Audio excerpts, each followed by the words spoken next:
Wow. First, this is why you do live shows. I was about to crank out a research stream with my microphone on mute. Mike with the mic check. I appreciate you, Mike. Thank you. I know. Ricky, boom, boom. We'll get into all of this stuff. Good to see Zach and Mike in the chat. We've also, folks, we've got a Phoebe cam. If and when Princess Phoebe gets into her chair over here, that's usually behind us, we'll have her on camera. I don't know what the hell it means, but I'm excited for it. So we got that. Let's pull up the model. That looks good. Nice and digestible for everybody. Zoomed in from a million miles away. We're still tidying up some stuff. Still going along just smooth. So this is the fun part of the show where we're still fiddling around a little bit. Thanks, DJS. Best of luck to you too. Let's see what happens. As you can see, this is the screen for the Wells Fargo. Before I get into all of that, I have my model, I have my cheat sheets all out here. So in the model, I'm going to just do some hyping and some vamping of my stuff here real quick before we get into this, because this is the cool stuff about what you get at Rotoballer PGA. So use code PGA, get 30% off. This model is going to give you major finishes, how many times the person's finished first, second, third, fourth, 10th, top 20, all that stuff, summaries of their top 2s, top 5s, top 10s, I think all the way through to their top 20s, the amount of major starts, all of that stuff in this cheat sheet. You can see their power rating based off of their major finishes. You can see it based off of their major finishes by a start. You can see their major strokes gained over here. We can change that to yellow maybe, so that's a little bit more seeable. Major strokes gained, you can see PGA total strokes gained plus US Open strokes gained here. You can see their rankings, their amount of tournaments they've played. You can see their putting, their around the green, all their stuff in this cheat sheet. It's got literally everything. Their putting, their around the green play, their approach play, stroke gain total, all of that stuff there. Then I've got their last 6 months worth of strokes gain total as well. All over here for you guys, so you can literally have this at your fingertips if you are a Rotoballer Premium subscriber. Make sure you are doing that. Then I've got majors played. He has all their DFS points scored in those. He has all the betting markets you can find for all the different majors. He has the scorecard. We can look at this shortly here too. We've got all the different finishes prior to a person's win in a major since 1999. We've got historical win numbers for you. We've got how many times has the prior winner won the Masters, the PGA, the US Open, all majors. 46 out of the last 100 major winners have been prior major winners. 14 of the last 25 PGA champions have been major winners prior to that. That's mostly Brooks Koepka doing the majority of that work.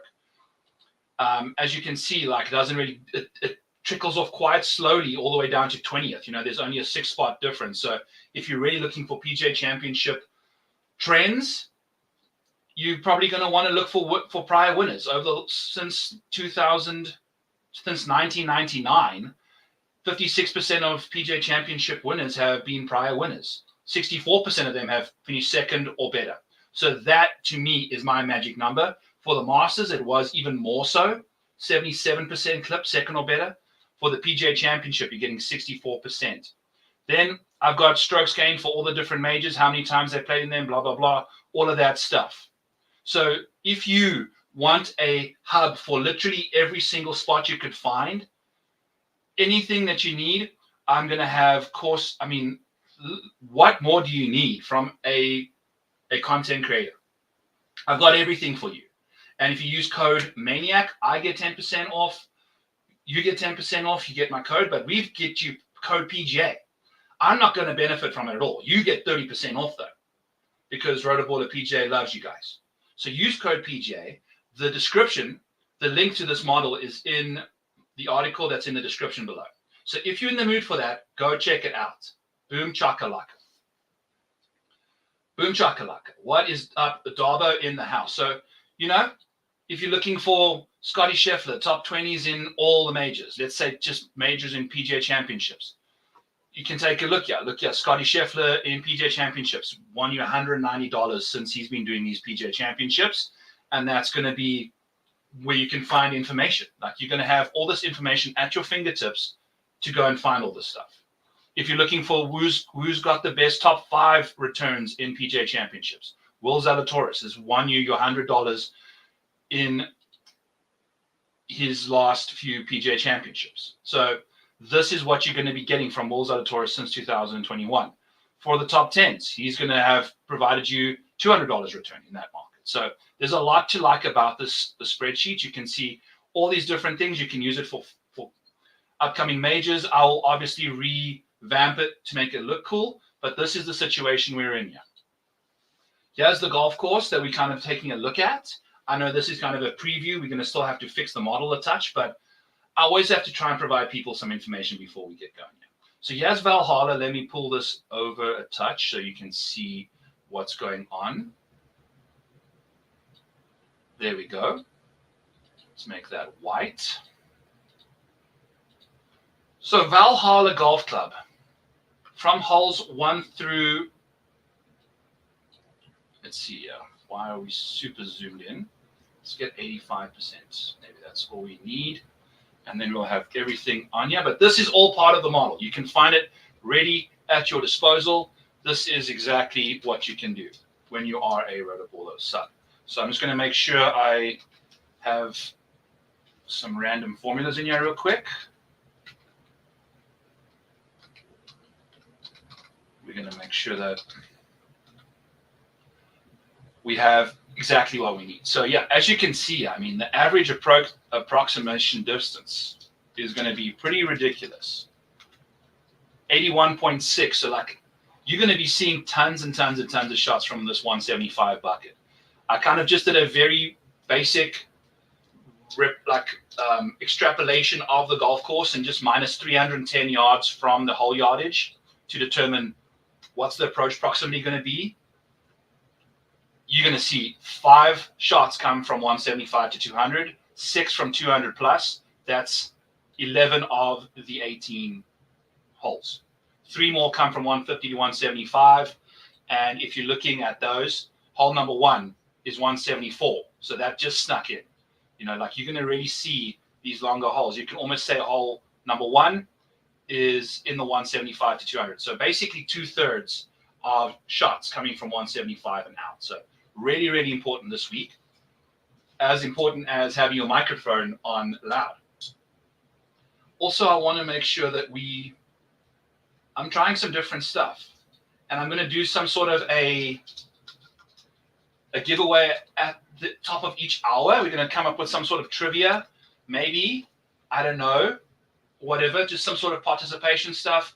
I want your comments in the chat, and then I'll shoot you my model if you aren't a Rotoballer premium subscriber already. If you are, I don't know what to tell you. Sorry. Thank you. We really appreciate that. Also, ask me about the Phoebe cam.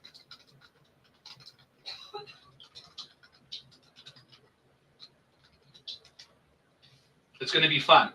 We're going to have to lure her out here because we've got the Phoebe cam. I'm excited for it. I'm really excited for it. Okay, so this is what we're basically dealing with. Let's get back to our model. I'm touching it up. We've still got last week's stuff, so this is going to be a bit of a boring situation for you guys for a little bit.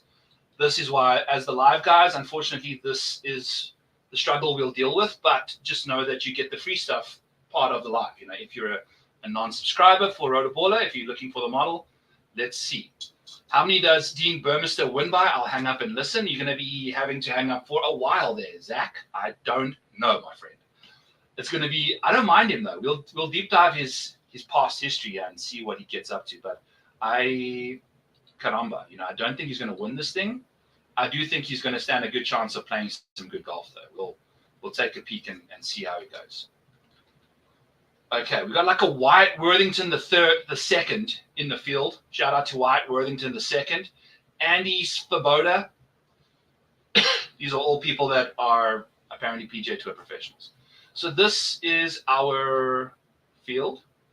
So this is the Pensieve. For those of you new, this is Harry Potter themed model. The Pensieve is where we go and take a look at the past, which is course history essentially. So I'm going to just keep flitting through all these freaking tabs until we get to the tab I'm looking for. Okay, and we need to also unhide settings for majors, because we're going to be using the major model, not normal model, because major model uses strokes gained majors versus actual normal stuff. So we've got that. We need the settings for the model. Where does the settings from the model even come from? This is the question. The scavenger hunt within the scavenger hunt. Or is this just a... I think this is just... Okay. It's just based off of the strokes gained 23, yeah. So whatever that means, we'll just make it work. I get a little frantic on this live streams because I never want to like mess around for too long on random stuff. Okay, so this is the model. Let's make sure that we have everything we need for the model. I think last 24 is going to be a touch of a problem. Let's make sure we pull that in. Oh, look at this. Here's our outrights for the week. Should have just bet Rory freaking McIlroy. What a loser I am. Oh, no. You want to see something disgusting? Ta-da! Should have just bet him. Should have just bet him. I am an idiot. So that's tough scenes there. Getting back to what we came here for. The major model. Let's close out some Maniac overrides, which we will likely have to do. Okay. Let's get all of our guys pasted in here from the Pensieve, wherever that is, all the way over here again. Fun times. I kid, but does seem to choke. Check the bomber box. Yeah, oh yeah. He definitely checks the bomber box, bro. He definitely checks that bomber box, baby. All right, here we go. Should, ooh, it's bringing in some stuff still for some people. Interesting. Do this, drag this all the way down here to the Z. There we go. A few more things, all the way to the end over here.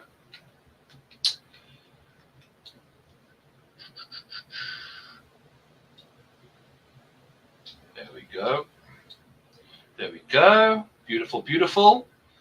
Looks like we're missing what we need for PGA and US Open, but we'll figure that out here shortly. That's okay. So now we have what seems to be a working model of some sort. I guess the last 100. Okay, now we got to populate the back end of things here. So we'll, oh, we've also lost a banner. Here we go. Okay.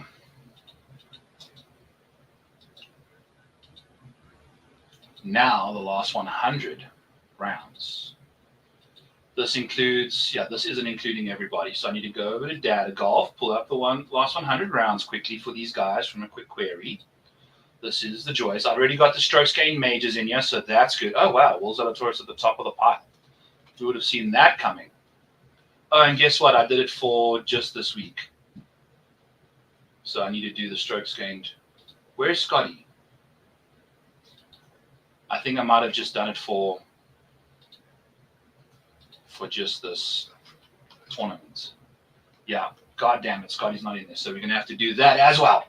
Ah, all right. Doesn't matter. Let's figure it out. So the last little while, I'll actually just pull up Data Golf while we're doing it here. Show you guys how we go. So we're going to do the last custom rounds. We're going to do last 100.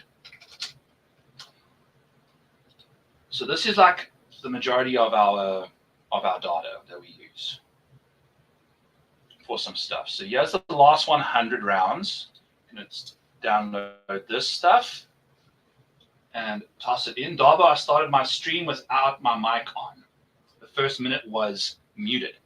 Thank awesomeness to the chat, Mike and Zach Jeffers, for keeping me on the straight and audible, because we were not.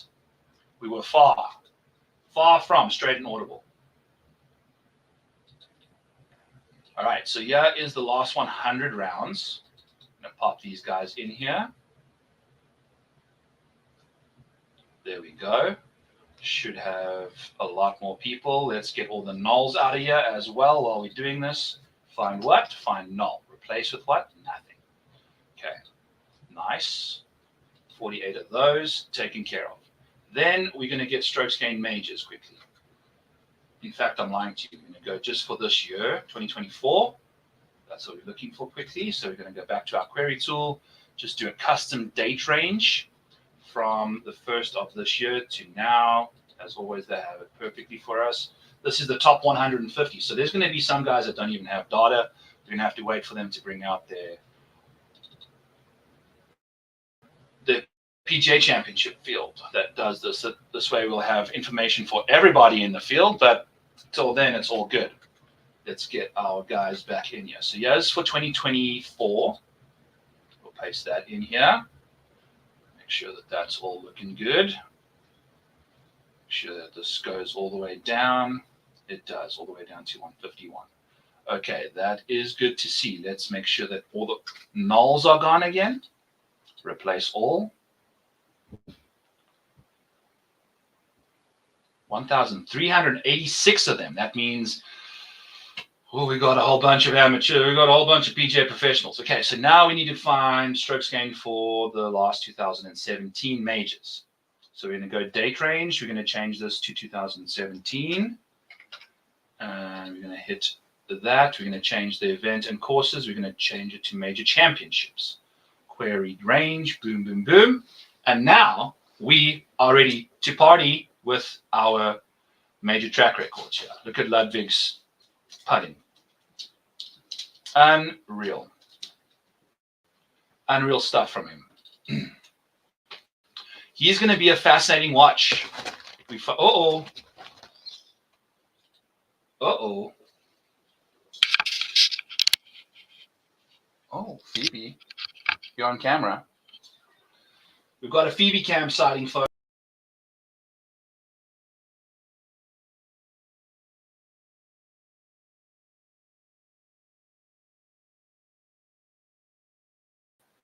Oh, it removes my audio during all of this stuff. But hey, it is what it is. So we're going to just hang out. Phoebe's on camera, baby. Yay. So there's the Phoebe cam. Maybe we'll just keep her at the bottom there. Maybe we won't, but we'll see. We'll hang out with her for a little bit. My baby girl. She's my supervisor. This is where she just sits during the entire time. You see, here's my.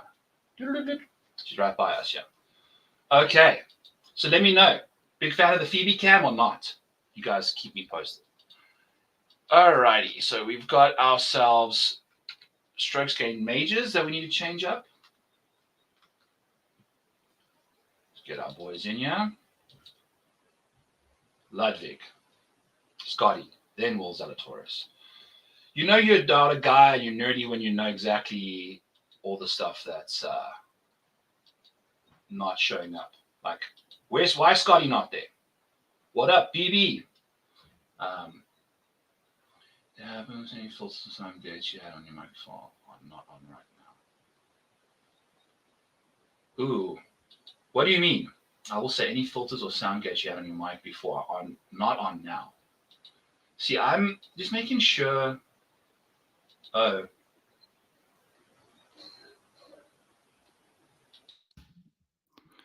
Okay. Apologies. This should sound better now. It's good to have some other people in the house. Phoebe's taking a snooze. That's what's going on. Let's make sure we tidy it up here. There we go. Get some light on her. Do we want some light on the Phoebus? Or we just want to keep it green in here? Let's keep it green. All right. Now that good. Yeah, this is the thing. We're adding extra mics. We're adding extra cameras. I've gone on the Pat Mayo show and used like my bathtub microphone a few times. So I appreciate it. Good. 20 minutes in, we finally have our mic figured out. Good to know. Just we've only done like 150 of these shows. All right. So off the tee, we're looking for guys that can absolutely smash it off the tee. So I'm going to pull in some quick stuff from Spot for the last 36 rounds, for the last, I don't really care how long. I really just care about guys that can mash it off the tee because we're looking for some data for the live guys as well. We're looking for courses over 7,200 yards and over 7,400 yards. That's exactly what we're looking for there, just to have it in. What we will be doing is just using strokes gained off the tee majors as our main baseline. But till then, we'll just keep just to have an idea of what's going on. To have an idea of what's going on.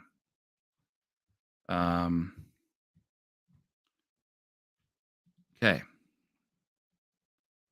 We're almost there. Okay. Boom, boom, boom. Off the tee. Okay. This is checking out. Scottie Scheffler at the top of the board, as always. As always. Okay. So now we're going to pop him in here. Looks like we're missing a column. So we got to do this. Find out where the freaking column is missing. Is it salary rounds? MCR. Okay. Missing 2 columns. Favorites, player name, salary. Salary rounds, strokes gained total, strokes gained off the tee, strokes gained putting. Perfect. Okay, 1 more column added here. And then we've got our strokes gained off the tee taken care of. Then we just got to find some bent putting, pop that in. Okay, good. Make sure that we have our formula coming all the way down. Just make sure that if there's less than 16 rounds or 36 rounds, it'll prorate it. So as you can see, it's not doing it for us. Why? Less than 12 rounds. Why is it not doing? Should be less. Oh, that's taking strokes gained total. We need strokes gained off the tee.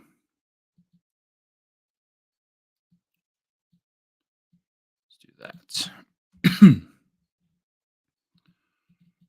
Okay, good. So now we're in business with that. Almost intimate. I love it, dude. I love it. All right. So we've got our off the tee stuff now. Now I just need the last 24 rounds worth of scoring. We'll get that in here shortly. And then we're going to be partying, folks. I appreciate you guys. I appreciate you. But this is part of the research stream.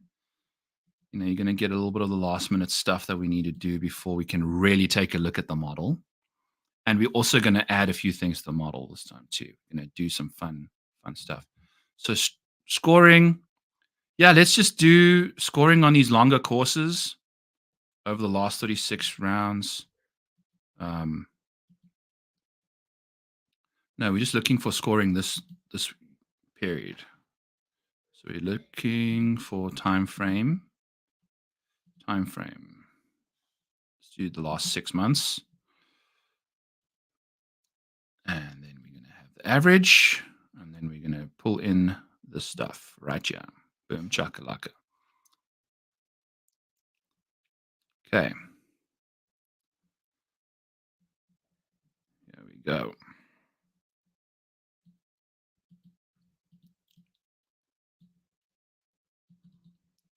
Okay. I think we need to add 2 more columns in there still. Between rounds. Oh, no, they've got the MCM and the model. It's all in there already. Ops gained. Okay, cool. So we should have everything we need.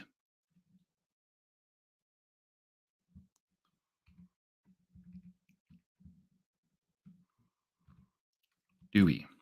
Do we have everything we need?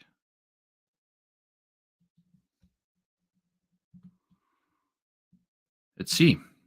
We'll only know about pasting it in there, baby. All right. Missing a column somewhere. Why? What is the column that's missing?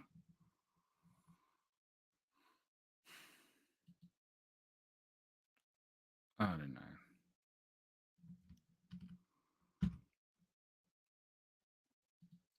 Pulling in from Eagles. No, that's pulling in from there. We need the right stuff. We'll just redo this stuff here quickly.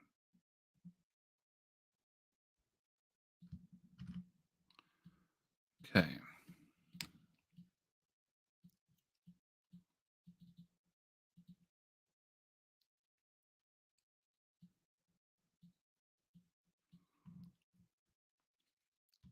Birdies or better gained.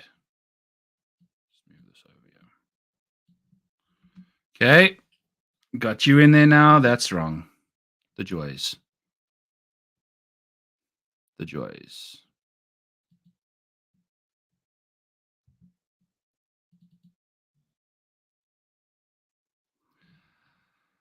Now I've gone ahead and broken this thing because I don't. Like, why do I not have this working? This is the thing. Like, it just needs to be, take a sip, relax.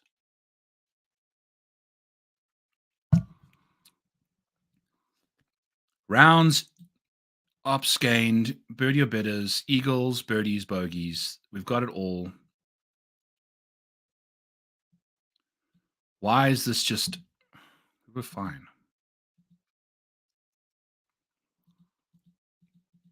Okay. Come on, Byron.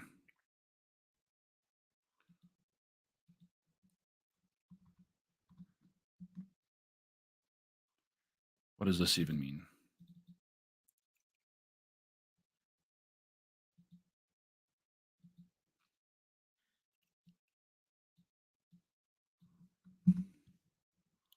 This is our column, but it's still way wrong because something is up here.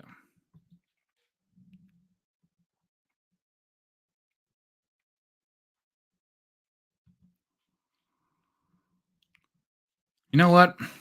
We'll come back to it. It's not a problem for us right now. It's going to be, but we'll come back to it. So that's off the last 24 scoring. We need bent grass putting. That's also going to be fun.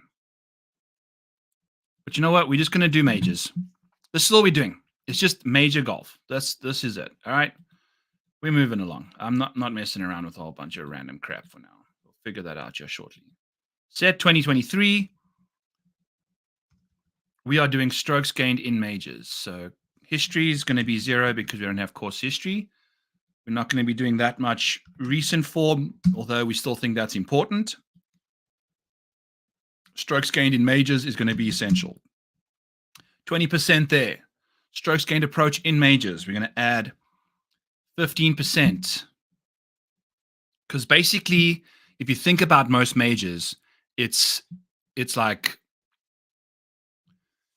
they're the same courses. They have these long approach shots. So your approach buckets are going to be conglomerated around similar kind of proximities anyway, plus 175 and out, basically, is where the majority of those shots are going to be coming from. So just know that. So we're going to take away the medium scoring here.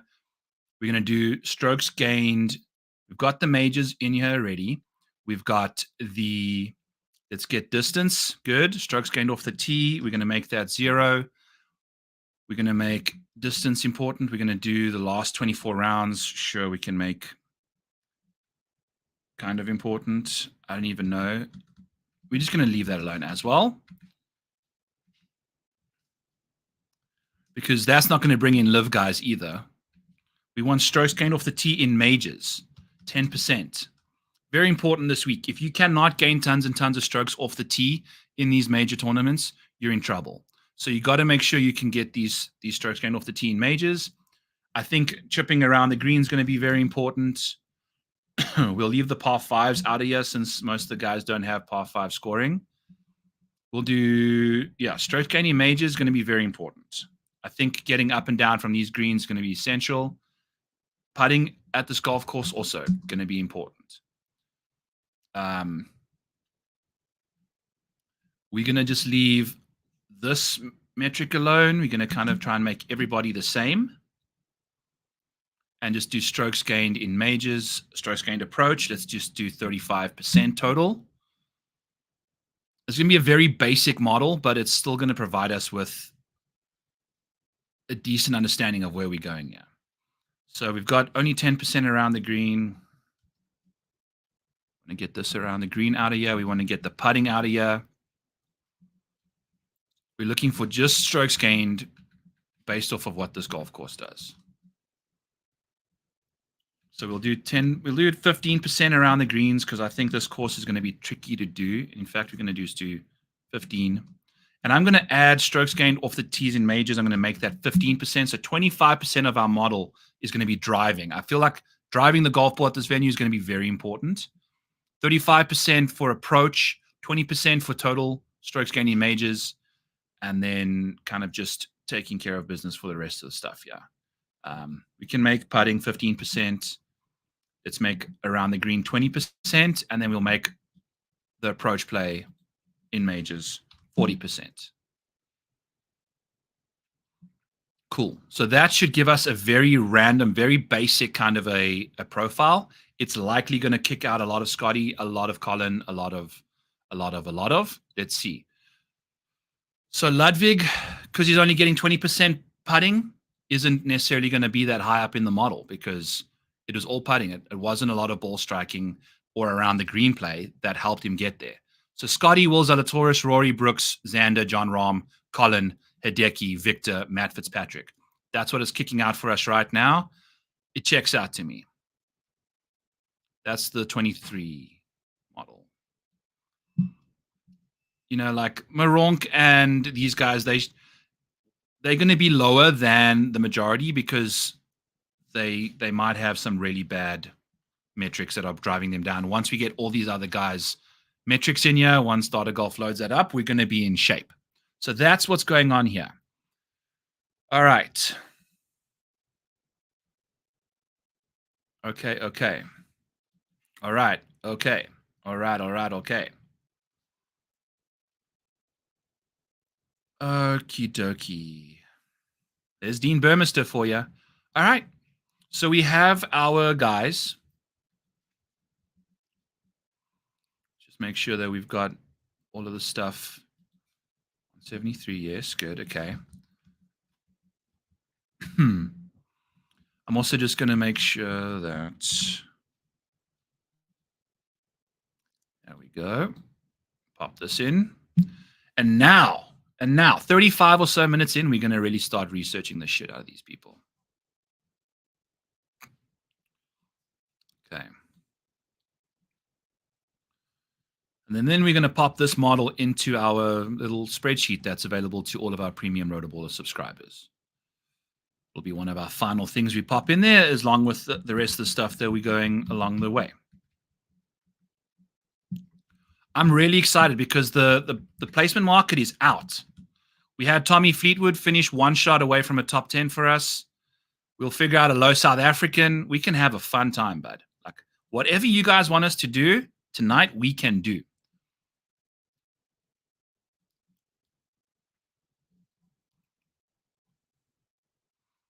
All right, maybe we'll see if someone asks us about the Phoebe cam.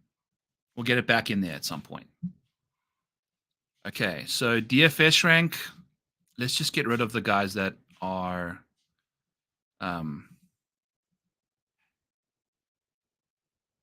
necessarily going to be. Who are these people? Why don't they have DFS? Why don't we have salaries for them? For now, I hate to say it, but you guys are gone. We're just going to make sure that you don't clog it up for us. We'll add you later, but I don't think any of these names on the screen are really going to be game changers for us. So that's what's going on there. Mrs. Maniac just threw some laundry in with, apparently there's like 1 million rocks in one of my shorts because it's making a massive noise.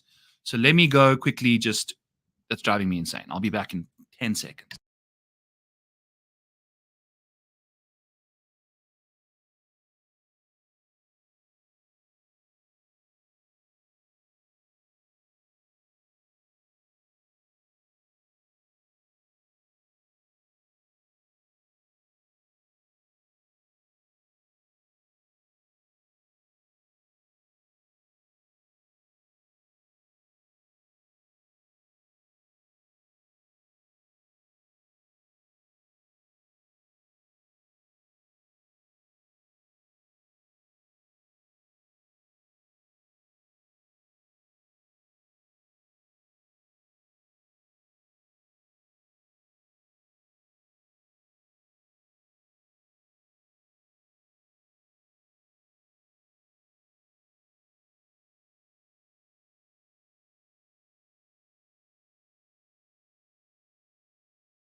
The mic's off again. Woo! Jesus, Byron. We're getting there, folks. We're getting there.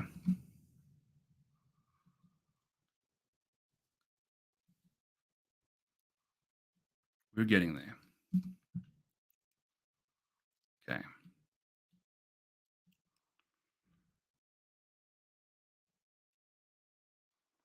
You see why I like the upside stuff? Like if we're looking for like proximity numbers and things like that, it's going to just break. It's just going to break it. Okay, Jeff, as I'm seeing you posting about the audio, I'm assuming that's going to... I figured out my mic situation. I was on mute again. You're my mute guy. My mic checks. I know, bro. I'm struggling. I'm struggling today. But we're tidying up the model now, and we're going to be in good shape. So...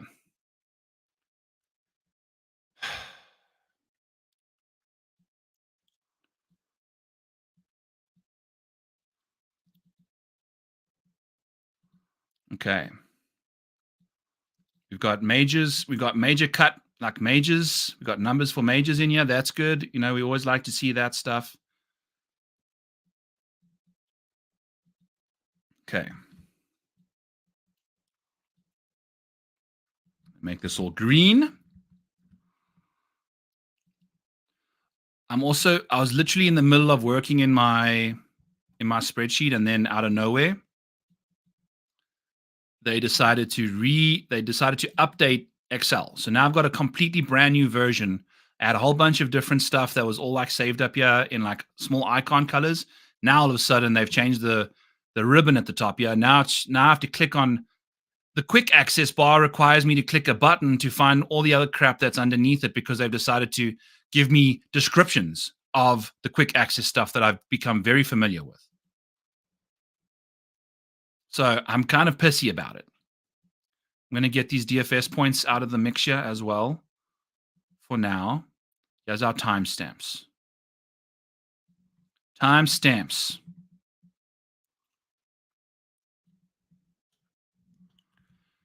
And then we can start diving into it. We'll see how the big boy treats us. Big old model. But I have I actually have a different situation here. And I just have majors, which might be what we land up using. Because that's really all I care about. If we wanted to double check like what guys are doing entering the week, we can do that as well. But I think this is going to be a good starting point. So like we can just pull up Scottie here like this. And then he has all his stuff.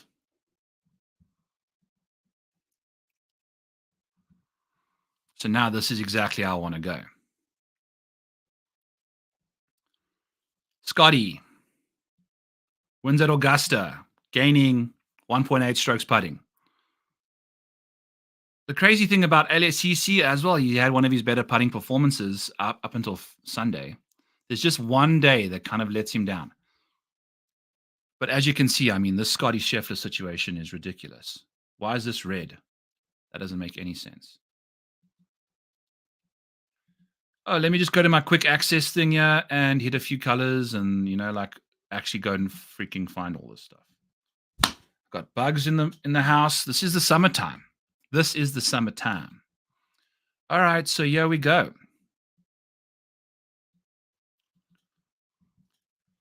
So Scottie Scheffler. Let's pull up his stuff. I'm also going to just do random banners. Maybe I can try this out.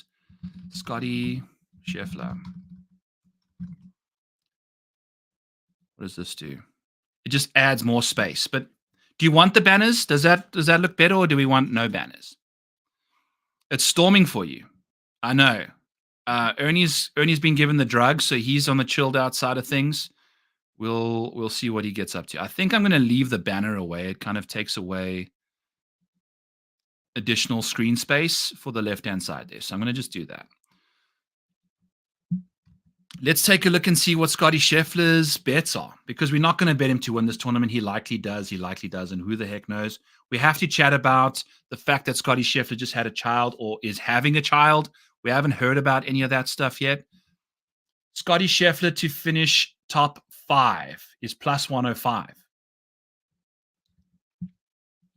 Scottie Scheffler to finish top 5 is plus 105. In the last 12 months, he's gained us $1,127 in the top 5 market. We're getting plus money for that at a golf course that is a major. In majors, since Scottie Scheffler has started all this stuff, he's finishing inside the top 5 40% of the time in his 15 majors. I just want to make sure that this is pulling in exactly everything. Maybe we have to update 1 or 2 things, but we will know now. Do we have 15 or 16 rows? We have 16 rows. So it is not, in fact, pulling in everything that we want. So that is good to know. Let's go to the top 10 majors here. Let's make sure that the pivot table is pulling in the correct data. It's likely not pulling in all of it. Or do we need to just refresh? The fun part about refreshing a pivot is, where's the vault? Here's the vault. Does the previous masters have our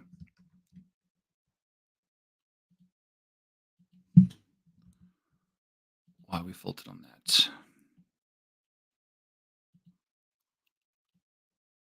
Is it designated as a major? That is the question, likely. Okay, almost there, folks. We are almost there.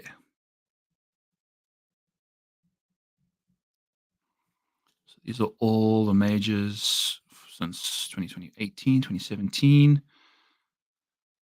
For the Masters, why is 2004 not pulling?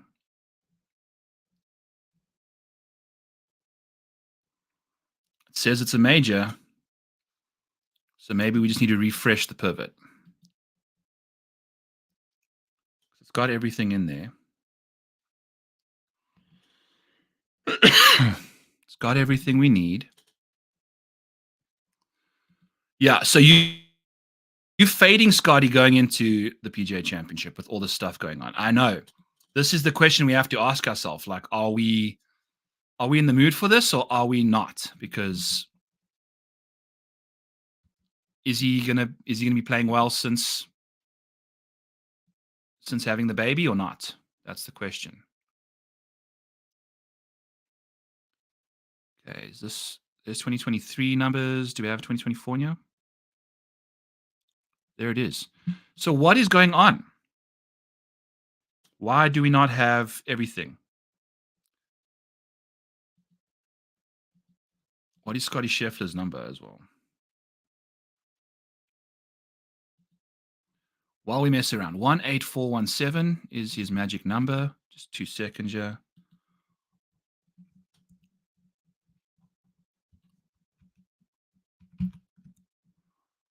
Okay, find 18417. Find all. How many did you find? 15. Why is there only 15 in here?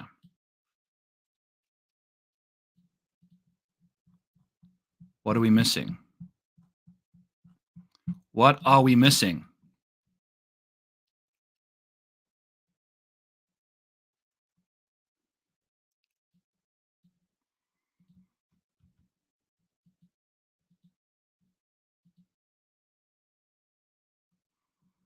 What are we missing? 1573. Looks like after the refresh, we got the exact same amount still.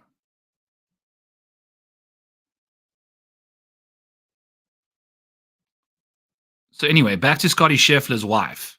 Whether or not we have this baby or not, 18173. 15173. No, this is looking for daughter golf ID 1817. What the hell was his number? 18417. Geez, Byron.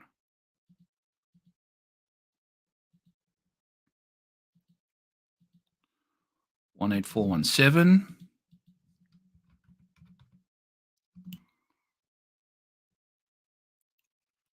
So 2019, we got the US Open. 2020, we got the PGA Championship. Does he not have more than that? US Open, PGA Championship, the Masters in 2020. We're missing 2020. Masters. Why? Why? See, this is the joy of having your own database, though, because it can just drive you nuts.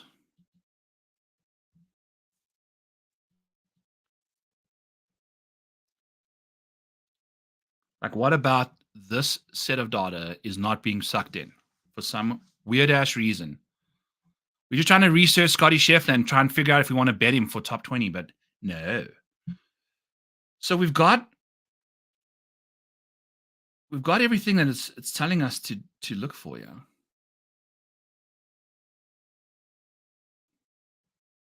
Is Scottie even? He should be part of the problem, part of the puzzle.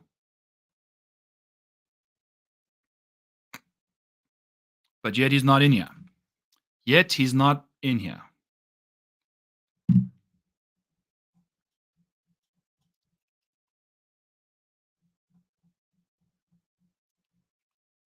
He should be. He should be.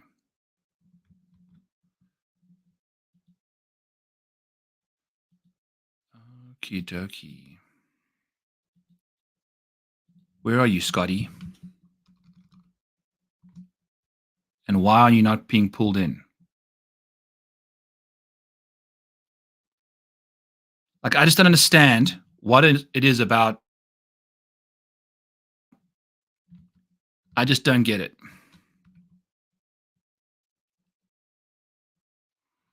I just don't get it. And it's driving me nuts because it's dead air and it's no one gives a crap. Major year round. Like, we've got all the rounds, we've got the major. It's saying everything. Oh, well.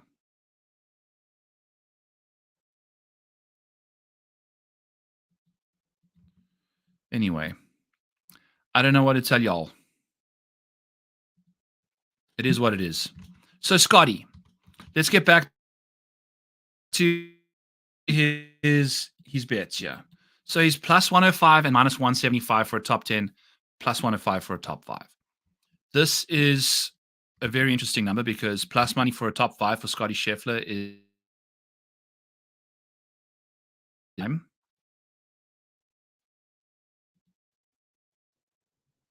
he didn't have a top 5 in the 2020 Masters. Luckily, it's not like the most important major of everything, but and because I've filtered on Scottie, it's going to change everybody's other stuff. Duh. Oh my God.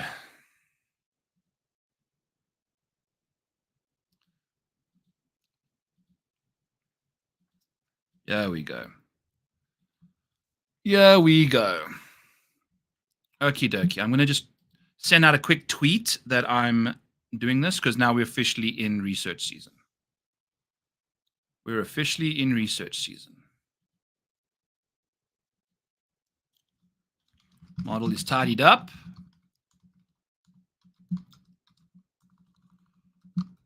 We are deep diving, baby.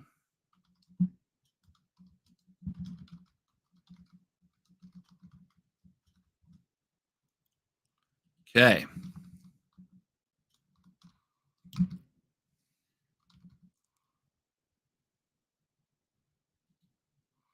I just found a guy swimming. Look how awesome this GIF is. This is perfect for this is perfect for a retweet. Look at this. Yes, deep diving on the laptop. Like, this is exactly the world I want to live in. Let's make sure we've got our YouTube stream coming through for you people, and then we're going to be doing this thing. I cannot believe we're actually going to be doing this thing. Okay, good. All righty. Cool. BB Cam is up and running. Cool.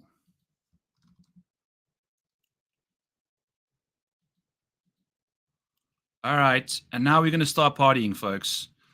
I don't know if I'm going to kind of feel like betting Scottie Scheffler. I think this is the week to maybe leave him alone. Although, you know, that's how it's going to be.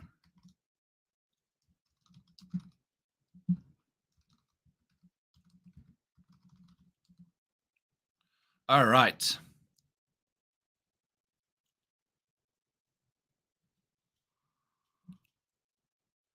Boom. Boom, boom, boom. All right, get that out of here. Yes, Phoebes. Yes, the Bet365. Yes, Scottie Scheffler. What is the model telling us we can do with him? If we change this to a top 10, we know that Scottie Scheffler's top 10 is minus 170. That is interesting because I can't type.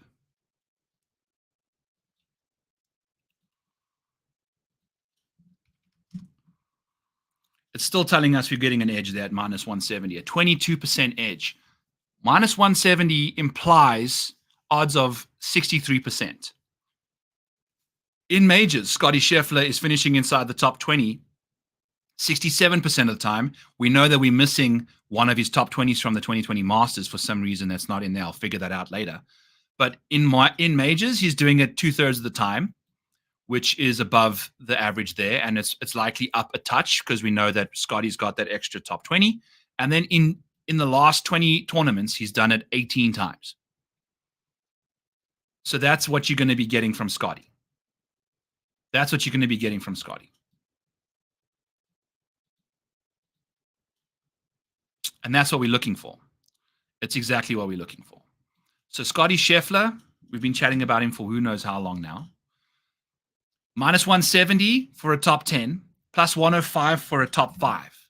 So we would bet the top 10, we would bet the top 5. Plus 105 means 49% probability. Scottie Scheffler is finishing inside the top 5 3 out of every 4 times, which is 75%, which gives us a 26% edge. If he didn't have a baby, this is a bet we would make. Plus 105 for a top 5 for Scottie Scheffler is how we want it. Let's take a peek at our model that's on the Rotoballer, essentially the Rotoballer website / part of my model that's in the description. I want to take a look at Scottie Scheffler's finishes in majors and just see how recent and how regular they've been. And just do a quick little showy of what's actually going on behind the scenes here for the model. For the model. All right. Yeah, she is. So let's go to the cheat sheet in the model and pull up Scottie Scheffler. So in 12 starts since 2017, Scottie Scheffler's got 2 wins, 2 seconds, a third, and a fourth. So half of his starts have been top 4s, aka top 5s. The other, we add 4 more starts to that, that's going to be top 20s. You can add, oh wow, you can add 4 more, sorry. Jesus Christ, Scottie Scheffler, you're a freak, aren't you? So we've got a casual 10 top 10s for Scottie Scheffler since 2017, and then 2 more, it's been top 20s. Has Scottie Scheffler, I feel like he, at the Open Championship, what is going on with this stuff? Are we just ignoring the Open Championship in his recent stuff? But we've got 16 things. Oh my God, this model's driving me nuts.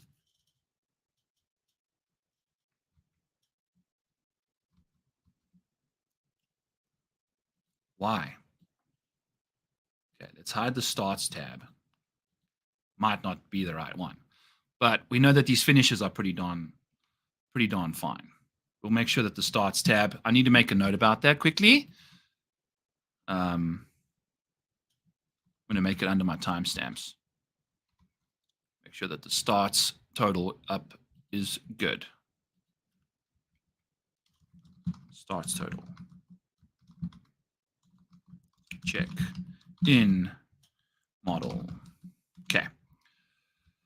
So that's Scottie Scheffler for you. Obviously, it's the right way to go. Like, this is all things considered. I think we're getting some nice odds for him because if we take a look at his odds in majors,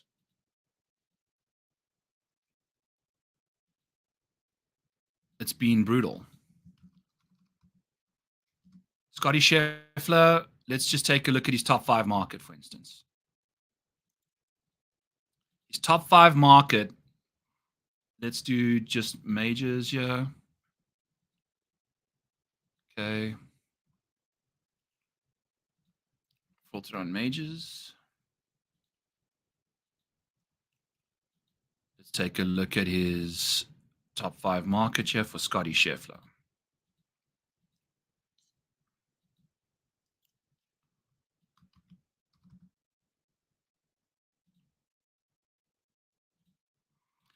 All right.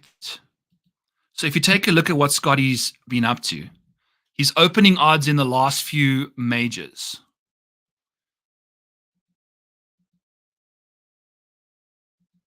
Okay. Filter on, there we go. Okay. So the Masters, his top 5 opened at minus 125. Prior to that, his best opening odds for a top 5 since he was it's got progressively worse. Last year in 2023, we never saw a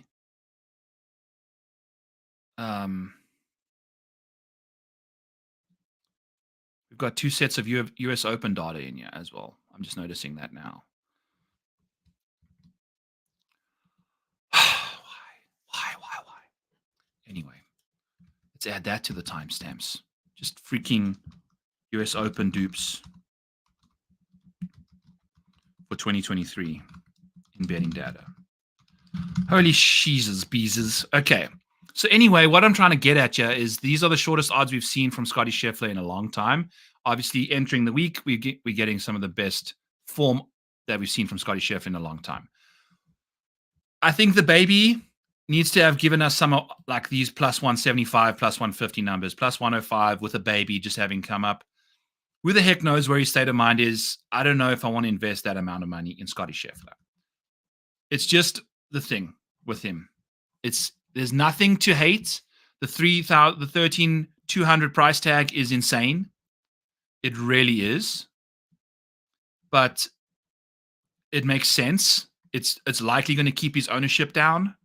It's good because you're going to leave yourself with 46.8 for your remaining 5 guys. So that's tricky. That means you've got Ricky Fowler. If you go Austin Eckroat, if you go with our Dustin Johnson, if you go Justin Rose, and you go Tony Finau, no, let's go Patrick Reed. That's $3,600 for 5 guys. It's going to you've got $800 left. So we can go, let's leave DJ alone and go Hideki or Jordan. No, let's go Tommy. So your other 5 guys, if you're going, and that includes a $5,700 Austin Eckroat, a $6,900 Justin Rose, an $8,000 Patrick Reed, a $7,400 Ricky Fowler, and an $8,700 Tommy Fleetwood. Leaves you with $100 left on the table after clicking Scottie Scheffler's name. That's tough times, folks. That is tough times. You are leaving Will Zalatoris, Rory McIlroy, Brooks Koepka, Xander Schauffele, Jon Rahm, Collin Morikawa, all out of the picture here. Whether you want to, if you take away Tommy and Ricky, let's say, and you click a Will Zalatoris at $9,100, then you've only got $7,900 left for your next click, which would be, for instance, like a Dustin Johnson again, or a 37-1. Yeah, I mean, you are struggling to find good golfers at this point. You know, you are really struggling to find good golfers. I mean, who's this? Tom Kim, maybe. I don't know. Tough times at 13-2. So my overall opinion on Scottie Scheffler, love the game.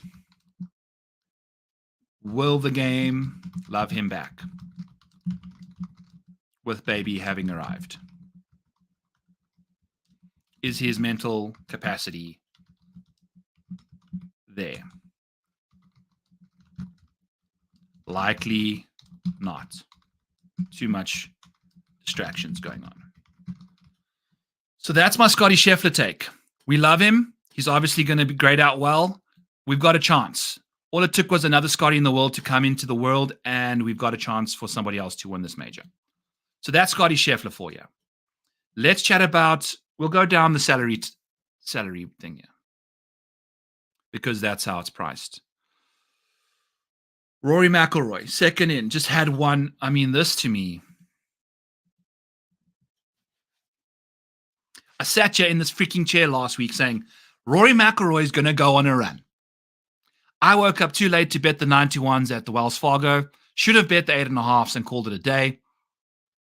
Being a price snob, went for a bunch of Max Homers, Wyndham Clarks, Matt Fitzpatrick's, Seth Thegalas. None of them remotely close to winning this tournament.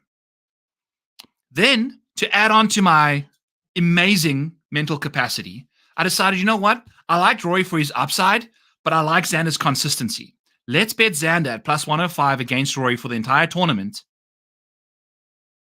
instead of doubling down on the top 10 with Xander.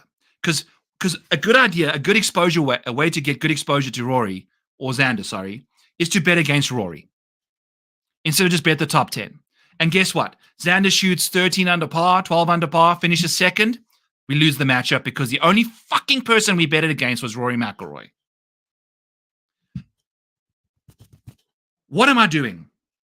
Bet the top 10, leave the matchup alone. Don't try and be fucking fancy. Bet the outright. Don't be a price snob. You idiot. You idiot.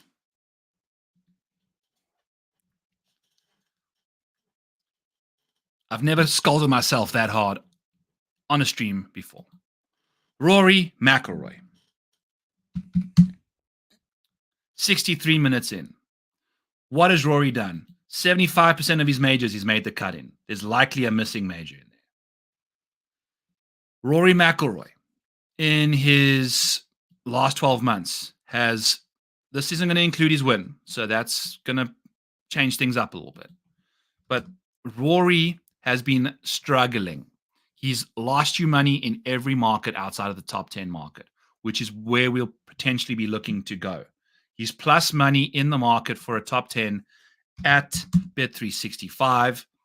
He's finishing inside the top 10 at a 46% clip in majors.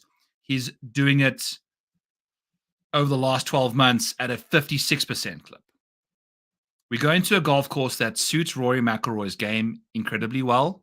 We're going to a golf course that rewards bombers off the tee. This is what we've spoken about. I don't know if I have... Do I have the holes on here? Or is it in the...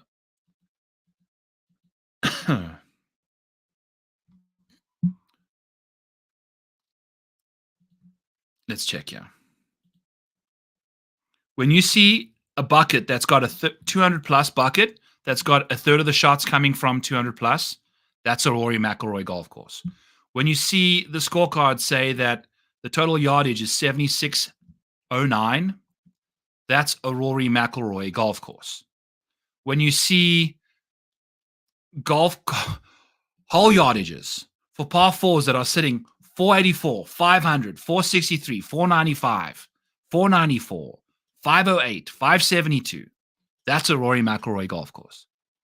Rory's just won the Zurich with Shane. He just waxed Xander, broke him down on the back nine. Xander also never gave Rory a single chance of fiddling under or fading away under the pressure, because Xander did so himself. Like he waited till the back nine to make back-to-back bogeys to just not keep the pressure on Rory. Exactly what he did against Wyndham Clark. We'll get to Xander here shortly, but this golf course is the way to go. If we take a look at what Rory's been up to in majors the last little while,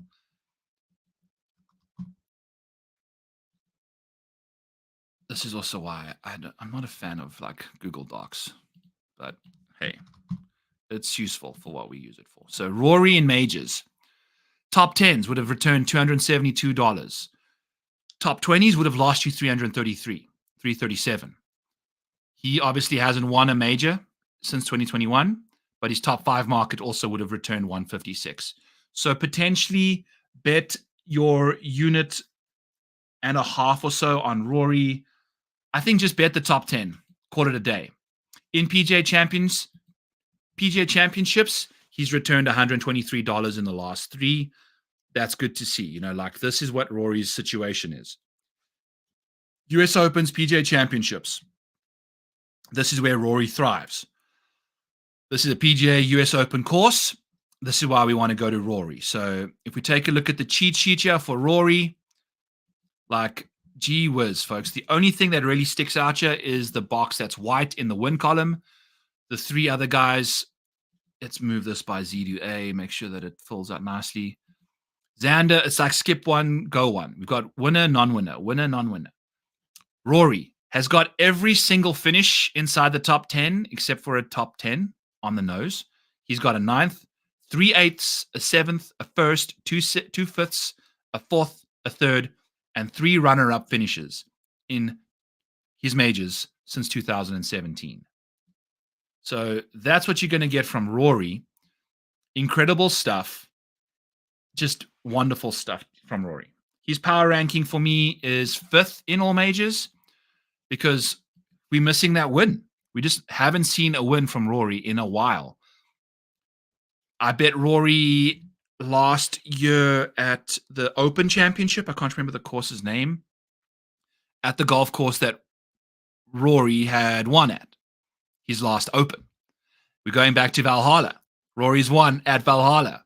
So I don't know. It's been a decade. We're now in year 11 of Rory trying to win his next major.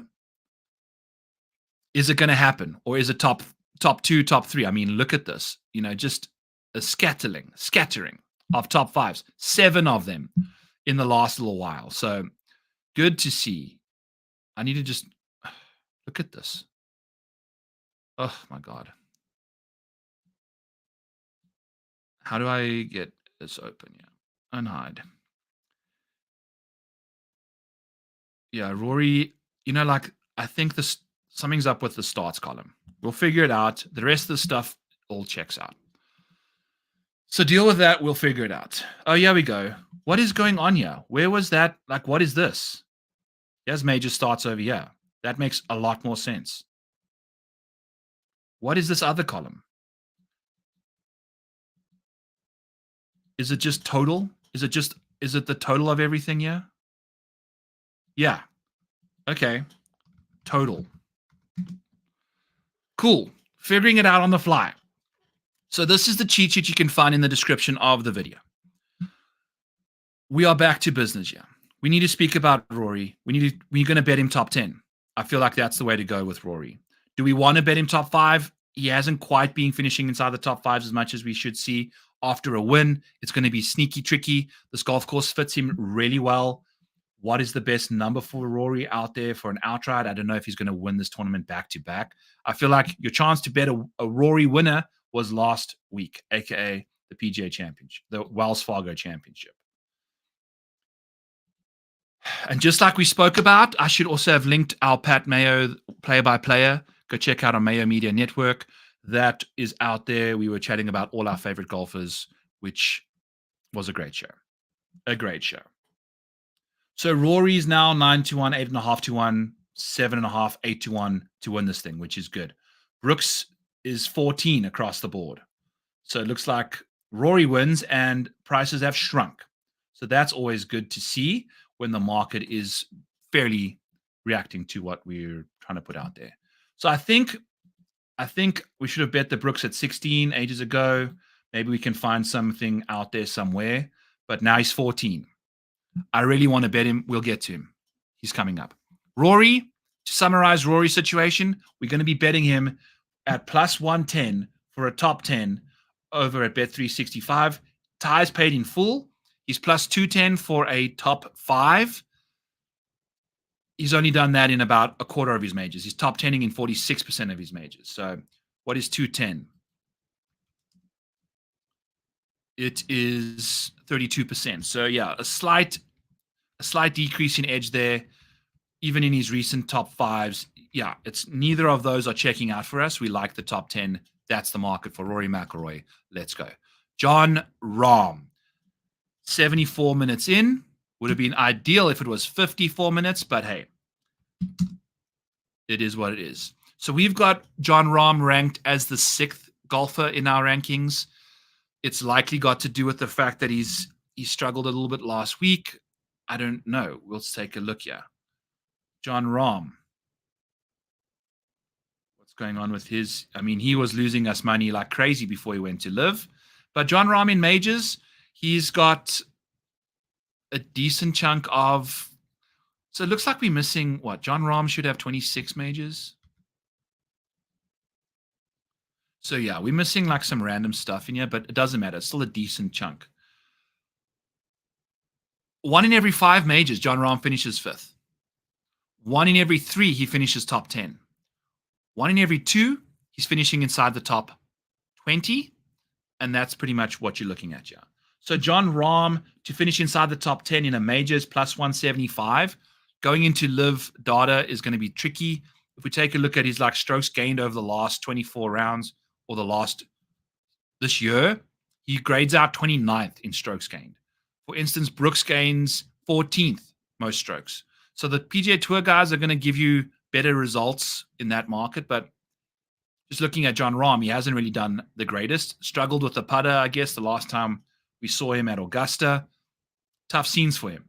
But what we know about Jon Rahm is he's gained the 5th total most strokes in majors. That's good to see. It's interesting to see that he's got such high odds for a top 10. At plus 175, Brooks Koepka's getting plus 175 for a top 10 as well. Wow. Interesting numbers out here. Xander's plus 240 for a top 10 at the PGA Championship. Woo! We might have some bets on our hands here, folks. So let's get back to business here. Jon Rahm, top 10, plus 175.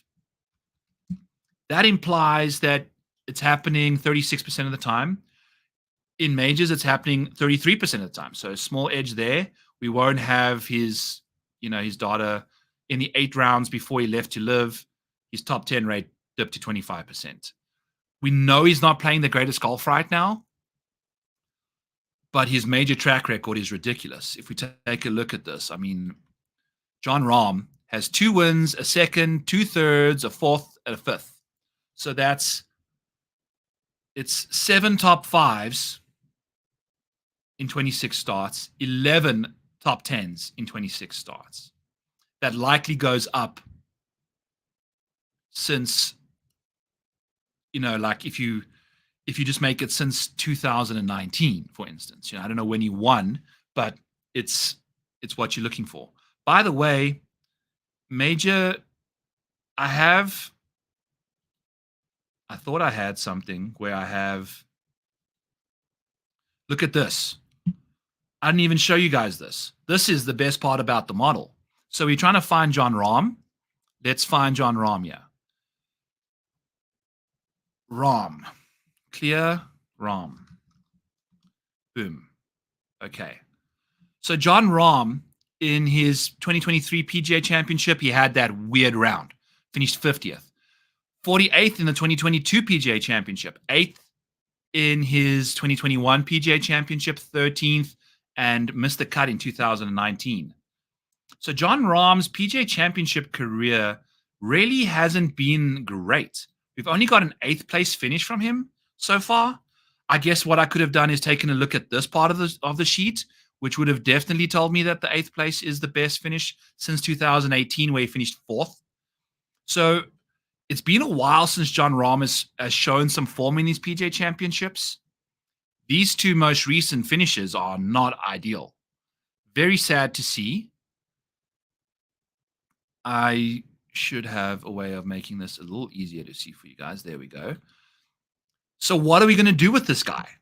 Obviously, great finishes at the Masters, at the Open Championship, at the US Open. The PGA Championship seems to be Jon Rahm's bugaboo. I would look at a top 20 bet, potentially, because the way Jon Rahm's playing good golf, I feel like a top 20 is definitely on the cards.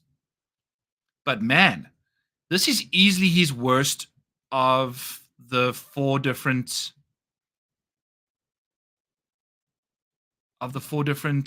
majors from Jon Rahm.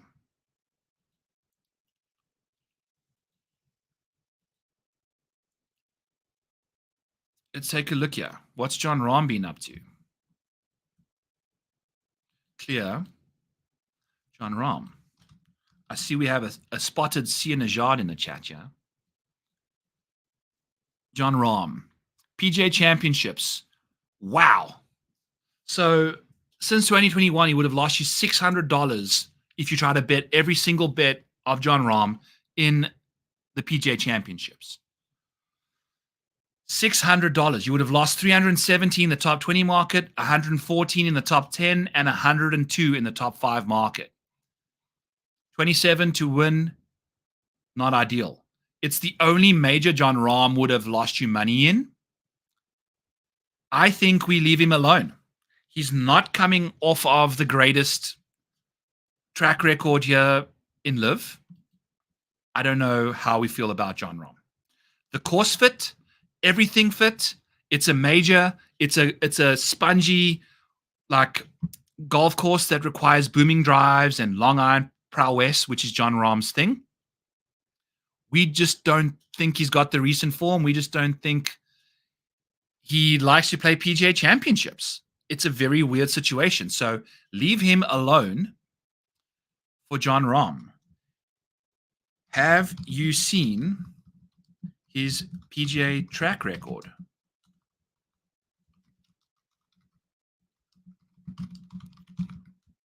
Only 2 top 10s with his best finish 4th in 2018. What's the other one that he had?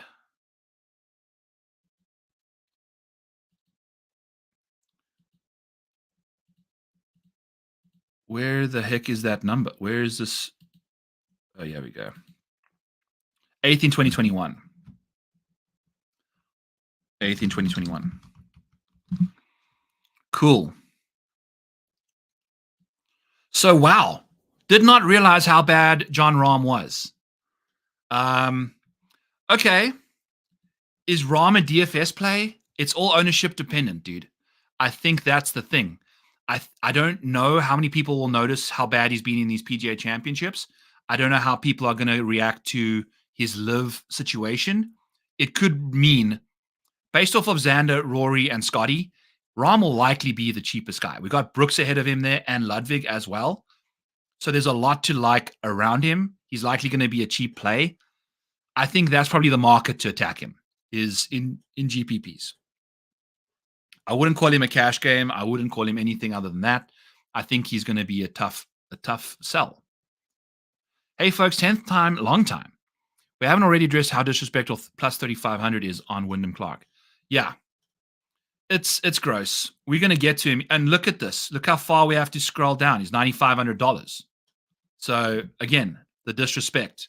But, again, major track record. We'll see what happens. But that's the situation. So our notes on Jon Rahm. Have you seen his PGA Championship track record? It's disgusting. Not a lot of good stuff there. In fact, I need to add here that it was only major he has lost money, and it's been $601 that you would have lost. Wow. So, yeah. I don't know about him. Rory McIlroy, we said we're going to be betting him for his top 10, right? Nice edge in top 10 market. Golf course fits his game perfectly.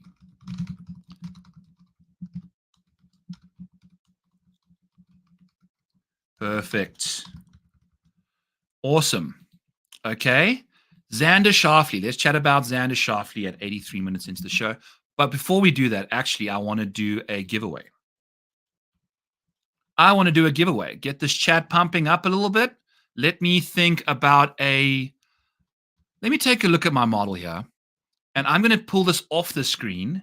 And what if for those of you that have, you know what? It's for non-PGA Rotoballer subscribers.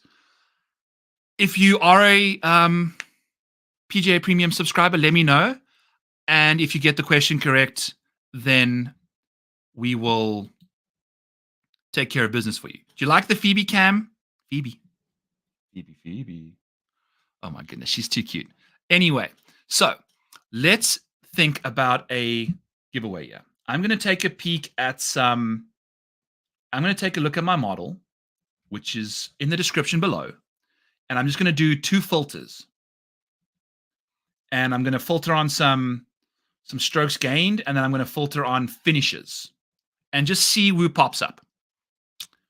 If you are a PGA Premium subscriber of Rotoballer, please let me know in the reply with a suggestion for what you would like as the giveaway if you want. All right, so let me go to the cheat sheet and pull this up for you guys.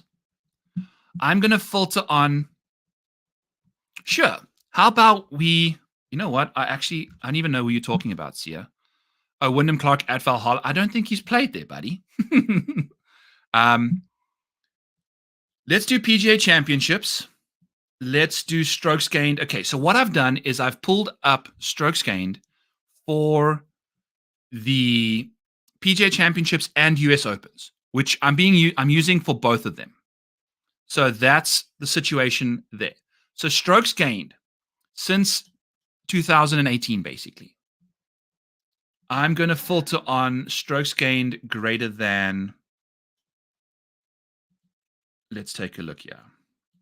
2.7, 2.72, 2.38, 2.11, 2.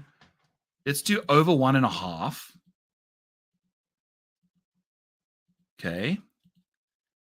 And then I want, are we talking about Rahm? Oh. Okay, we got people chatting to each other in the chat, and I'm thinking he's chatting to me. So all good. Okay, so strokes gained. Let's see.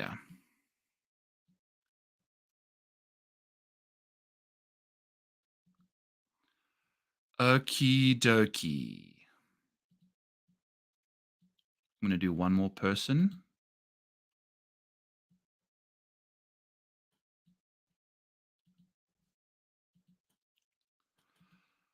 Interesting. Okay, so strokes gained total in PGA Championships and US Opens. I want to know, for those people that have gained over 1.5 strokes, who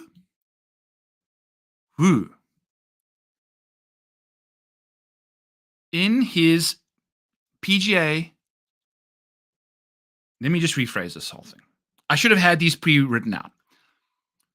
For people that have gained 1.5 strokes total at US Opens and PGA Championships, I need to know, give me one of, there's likely multiple people here, but there's a specific golfer who's finished.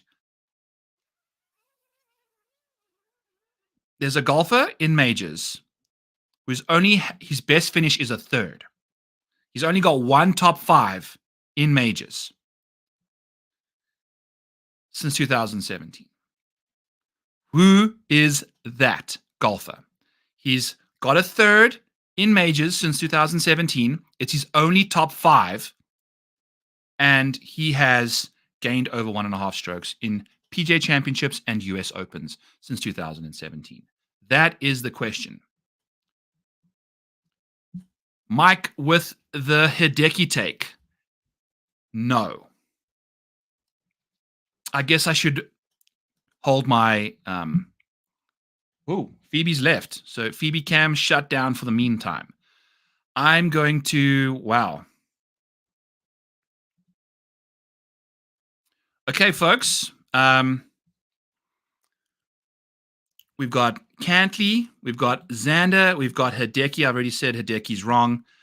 Hank Lebioda, lock it in. Yes, is Hank even on the screen? So we'll hang tight here until an hour 30 into the stream. That's another 2 minutes. Fire in your names, and we'll see who gets their stuff. I already see some more stuff coming through here. I think we're going to hit a winner. We're going to hit a winner. Hideki Matsuyama, I'm going to say, is wrong because Hideki actually has the W, right? He's won the Masters and he's got a 4th place finish in a major prior to that. So that's where he's rocking and rolling. I'm going to move this all the way over here. I really like this sheet. And then I'll show you guys how I came across it. Looks like the names have slowed down. And I think, you know what, Brett? It was you that shut everybody down. I'm going to go over here to the cheat sheet, which is the question, Connor, is which golfer has gained over 1.5 strokes in PGA Championships and US Opens and only has one top 5 being a 3rd place finish in major championships since 2017. Only one top 5. It was a 3rd.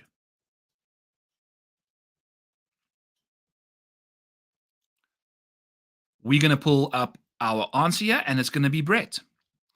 Patrick Cantlay is the guy I was looking at. If we take a look over here, I'll filter in on his name. We got to unfilter everybody first. There's like no unfilter button in this. Got to clear everybody. Hit Cantlay.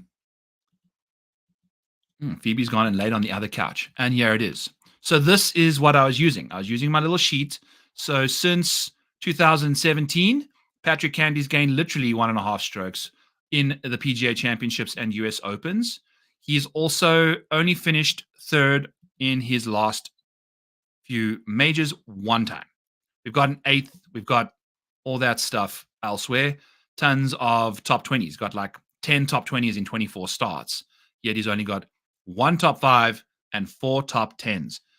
So that is the answer. Brett, I believe you tweeted something really funny at me on Twitter the other day. So I think I know who you are on X, but either send me your Twitter handle, please, or or a way to contact you. I'll send you the model. I really appreciate you, man. Thank you for doing that. Phoebe Cam, look, it's empty. We're going to have to go find another. Have to set up a security cam situation around the house here, Mike. All right, let's get back into our regular paid programming. An hour and a half in, we're speaking about Xander Schauffele, who just, by the way, completely crumbled under pressure once again at Wells Fargo. Like, he gets into these 2-horse races against these thoroughbreds and then just completely gets swept over by them. Wyndham just accelerated away from him. Xander, making those 2 bogeys just gave Rory the space he needed to kind of break free. So tough scenes there for Xander. What we do have is a Xander top 20 in all 4 majors bet already.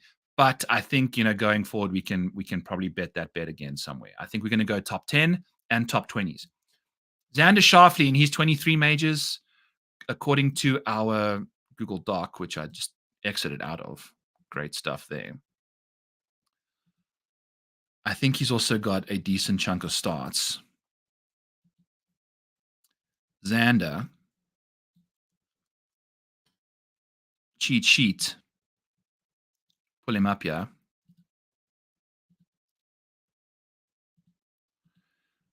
Xander's cheat sheet, if I just kind of go back to this filter of everybody, he is over here. We've got 2 seconds, 2/3, no 4th, a 5th, a 6th, a 7th, an 8th, 3 top 10s, and 8 top 20s in addition to those other amazing finishes. So we've got 11 top 10s and 8 additional top 20s in 25 starts. So we're missing 2 starts in here again from these guys. Some way, it's looking like we're missing some numbers in the model, but it's okay. I'm going to show you. I'm here to tell you that Xander Schauffele's finished inside the top 20 in 74% of his majors of the last 23. I'm here to tell you, according to my model, that in his last 25 starts, we've got 19 top 20s, folks. for Xander Schauffele. If you take a look at my power rating, just based off finishes, we're going to be getting him ranked 6th in the model. We want to also pull this in at some point. But funnily enough, Xander was second in field ball striking there, but collapsed on and yeah, exactly. That's where you see your shots disappear under pressure, is handling your short game, because a millimeter can be the reason it doesn't go in. Whereas a millimeter is either on the green or just off the green. It doesn't really matter that much of a deal on the ball striking front. You can be off by a touch. It's not binary. Putting is binary. Unless you're hitting your ball in the water or something, it's not. Your short game, chipping and putting, where your smaller muscles are the most involved, that's where you need the most touch, and that's where your nerves show up. So, shocker. Shocker, he lost strokes there, because that's just what it means.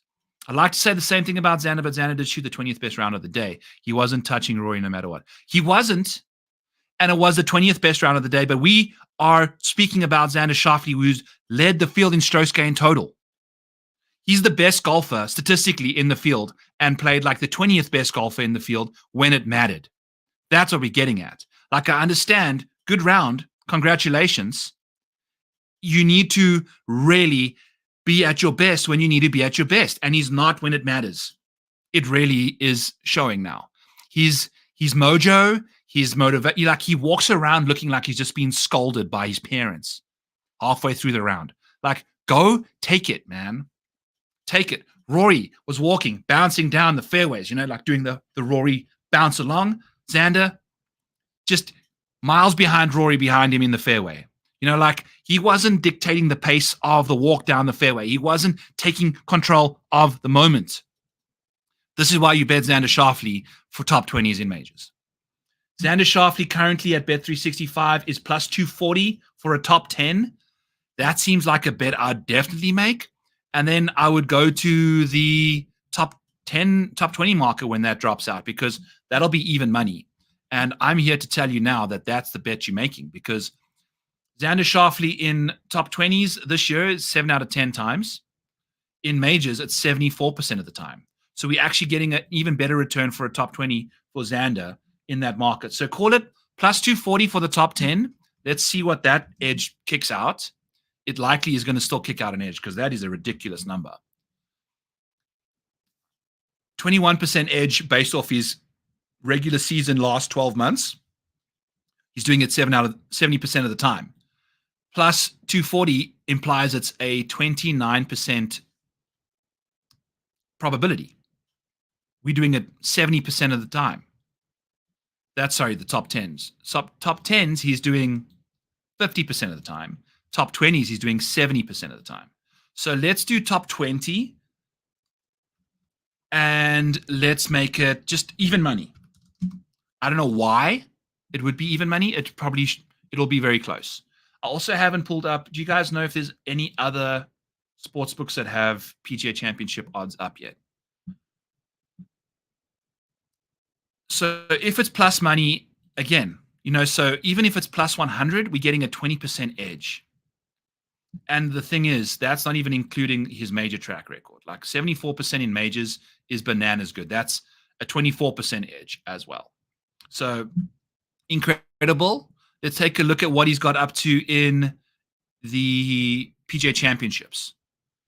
He didn't finish anywhere near the top, but guess what? There's that 18th place finish there for you, baby. So let's do this and change the view here so that we can freeze the top 2 rows. And then we can see what's going on there. Beautiful. So here's Xander Schauffele's profile. 13th and 18th, a 16th and a 10th. He hasn't finished inside the top 10 in a PGA Championship, but we've got 4 top 20s in the last 5 majors for PGA Championships. So this is, oh baby. Brett with all the right answers for me. DK has full placing odds. I'm going to pull that up right now as well. Thank you. Oh, and they got top 20s. Beautiful. Xander, minus 120 for a top 20. The top 10 market for him is plus 180. So over at Bet365, they've got Xander at plus 240 for a top 10. And that's paying ties in full. So that number's wrong. in my opinion. So unfortunately, we're going to land up betting that number because, I mean, look at what happened here. Minus 115, and that's without ties paid in full. You know, that plummets our edge by 3%, and that's without ties paid in full. So I don't know if the market will adjust itself overnight, because the current top finishing position market for the PGA Championship at Bet365 is a little off. We have Xander at plus 240 for a top 10 and plus 475 for a top 5. Currently, they've got him at plus 360 for a top 5 and plus 180 for a top 10. So we're getting 60 points of value just between those two. So what? Plus 1 for a top 10. Let's just do the top 10 bet since we'll be doing that. For a top 10, it's plus 240, which is telling us we got a 21% edge, 29% implied probability. If we go to what DraftKings is telling us, Xander Schauffele is plus 180. So 29% implied probability. It drops by 7%. So, yeah, and that's without ties paid in full. So Bet365, go bet that money right now. Xander top 10 is where we're going. I'm logging in as we speak. I think that's going to be our first bet of the show. I mean, it's the most profitable market Xander's found himself in. Yeah, top 10s over the last 12 months. Amazing. And that's after a slow start. If you take a look at what he's been up to, man, it's been so good. Strokes gained in majors, 7th in the field. Got 92 rounds since 2017. So Xander Schauffele to return our unit plus 240. Delightful. Delightful stuff. Boom. All right. So we're in for a top 10. If they show the top 20 number as well tomorrow at Bet365 and it's in the plus money range, we'll be going back for that as well for Xander. So this is Xander's situation. Numbers at Bet365 were plus 240, T10, plus 475 for a top 5. I mean, do we just bet? Do we literally just go ladder right now? Because these odds for Xander are wrong.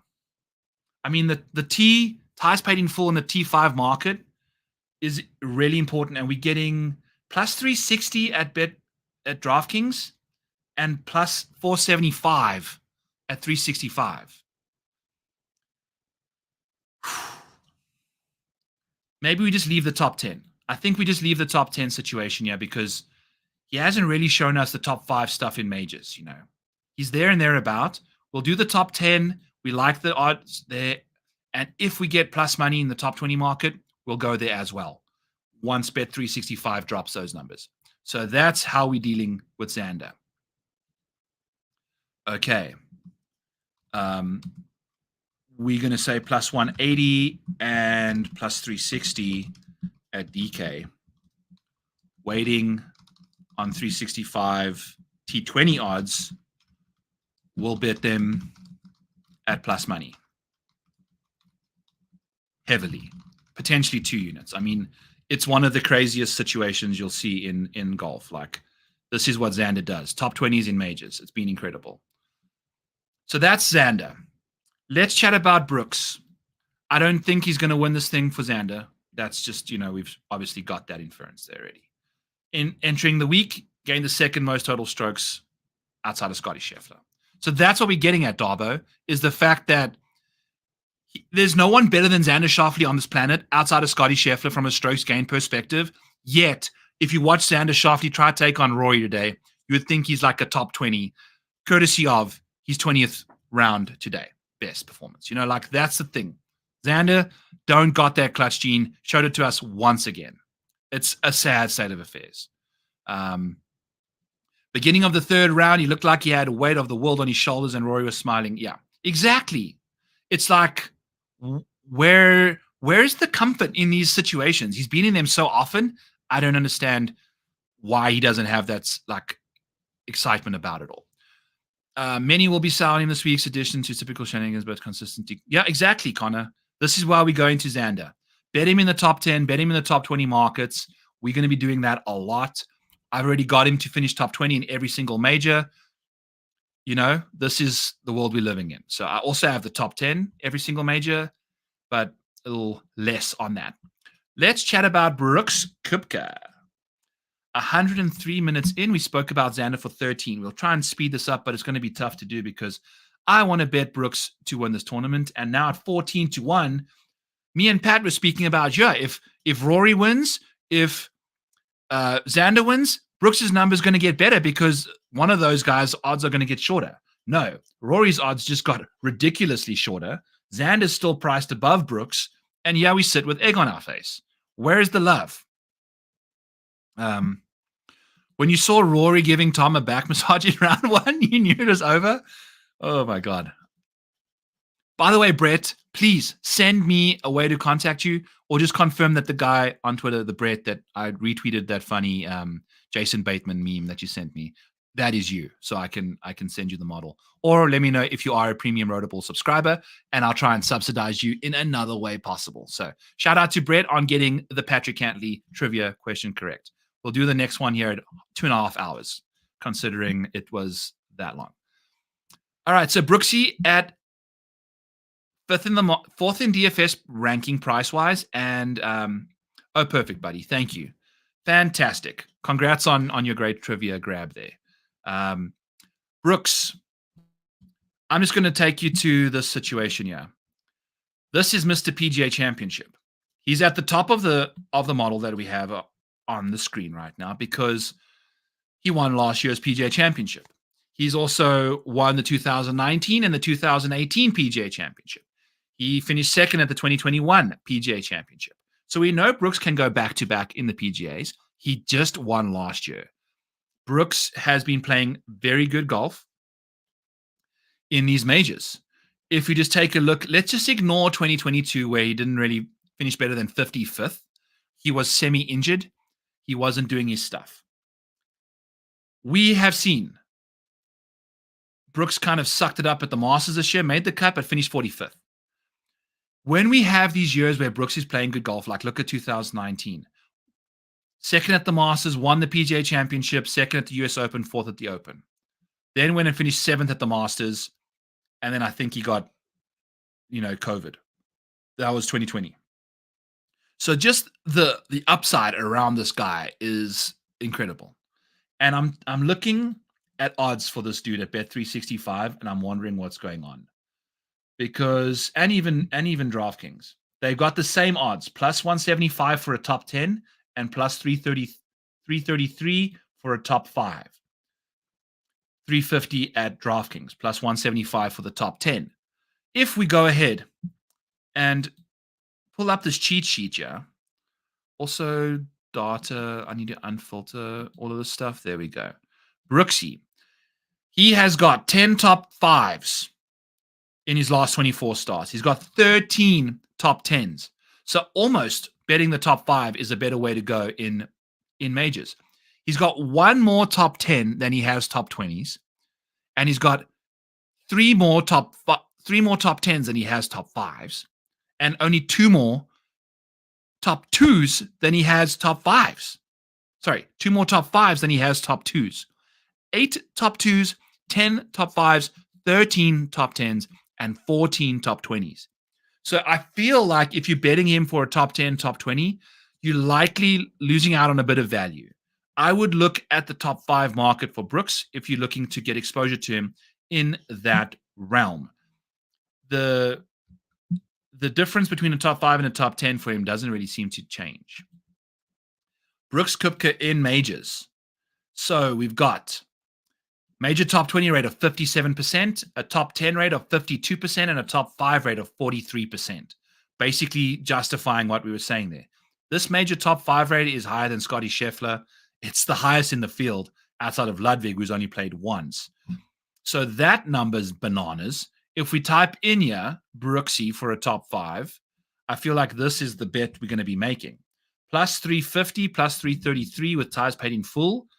The edge we're going to be getting just based off of his track record that we have in like regular golf that we've seen the last 4 rounds in the last 12 months, aka the 4 majors of the most recent year, Brooks is finishing inside the top 5, 1 in every 4. So basically, last year's PGA Championship would have been the top 5, which he won. In majors, he's finishing inside the top 5 43% of the time. So that's good to see.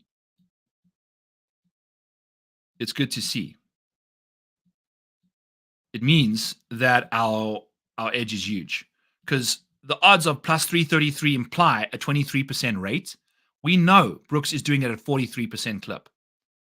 Like, it's just incredible what he's been up to. So, yes.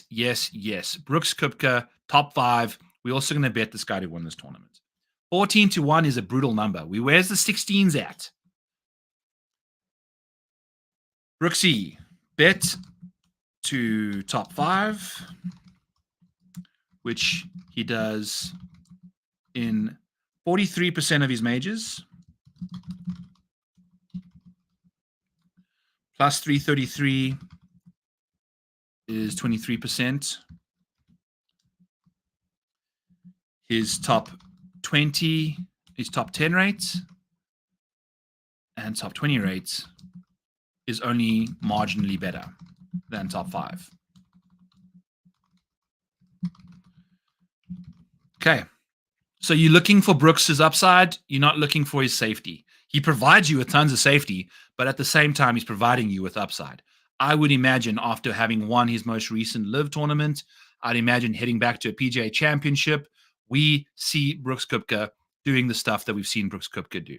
So we'll be betting that top 5 at Bet365 to finish inside the top 5 at plus 330.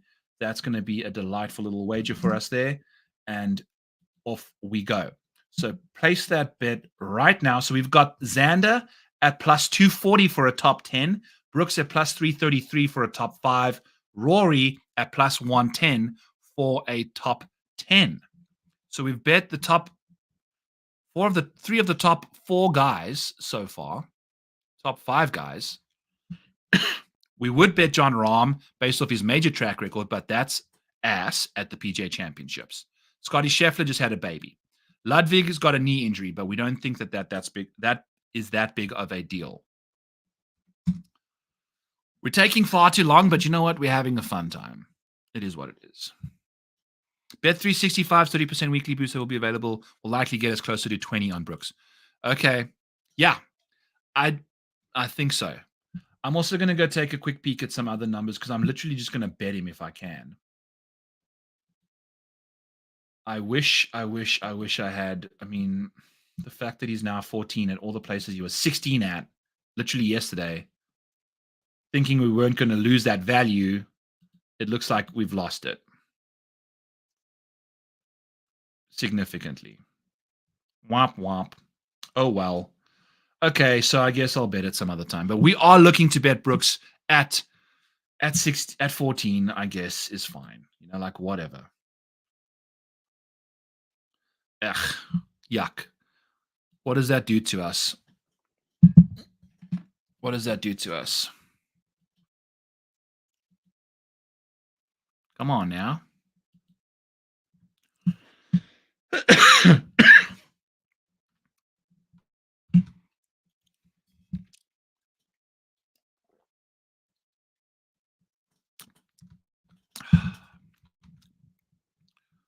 Okay. Let's get rid of all this stuff. Brooks at 14.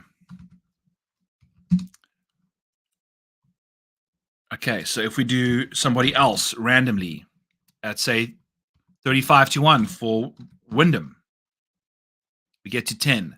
If we want to bet another guy at, say, 20 or 25, let's say, then we are at 7. So that's basically our card. If we go with Brooks at 14, we leave ourselves with a 25 and a 35, basically 2 30s. I don't know. Is there anyone I would be considering inside the top 20 here? Not betting Jon Rahm at a PGA Championship. Xander's not going to win. Ludvig is 18. I think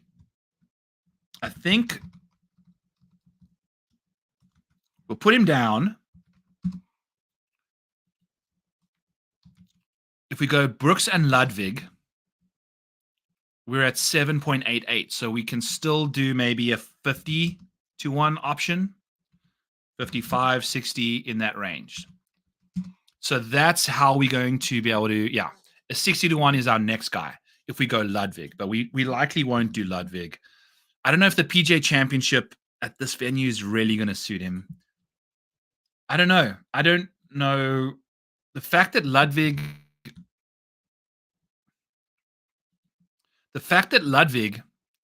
gained so many strokes putting to finish second, I understand that he also still played well on the ball striking front. Let's take a look here. Major strokes gained. Like, if we go to Ludvig,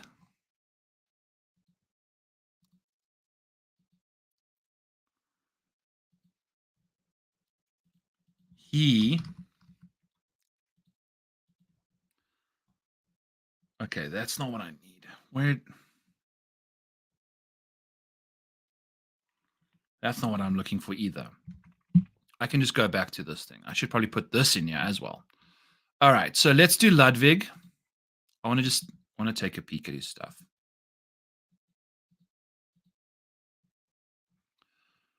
So yeah, it was all putting for this dude.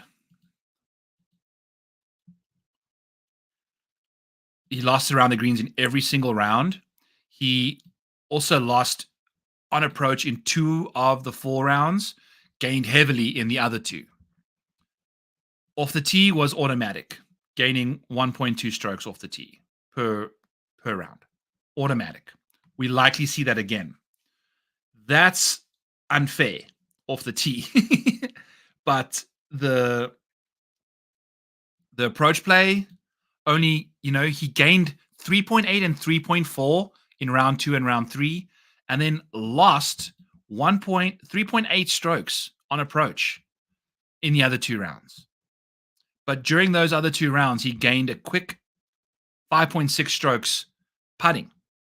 So that's the thing, is like he putts well when his rest of the game doesn't show up somehow.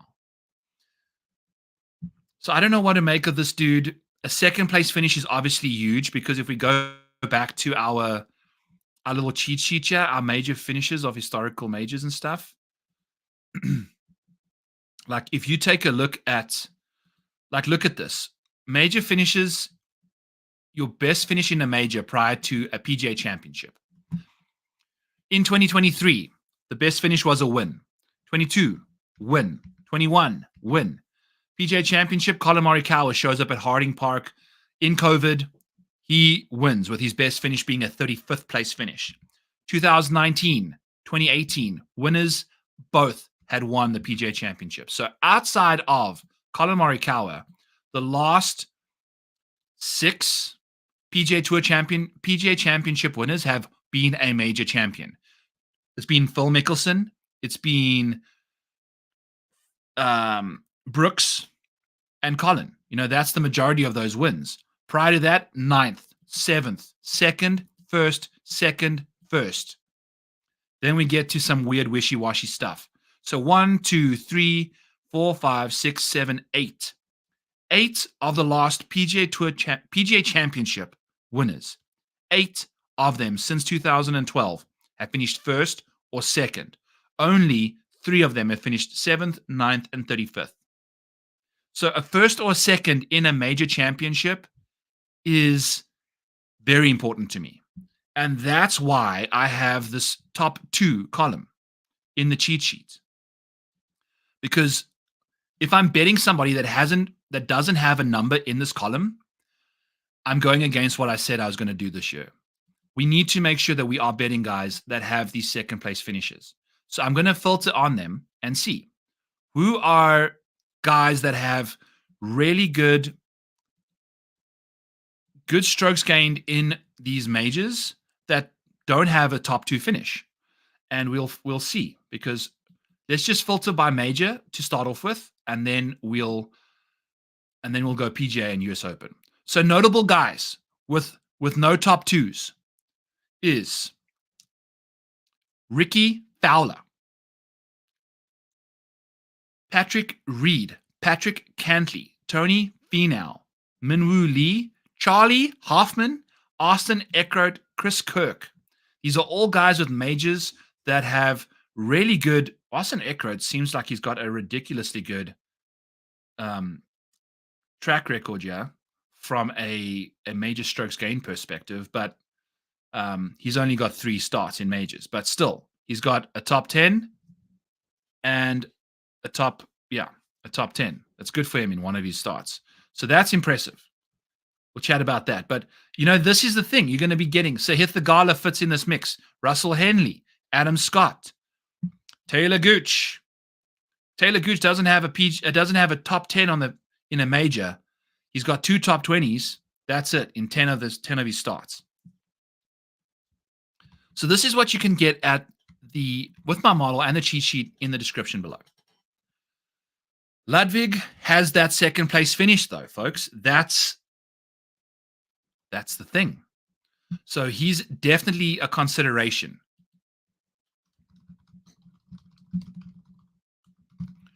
I don't like that he is injured though. But what is up with his knee?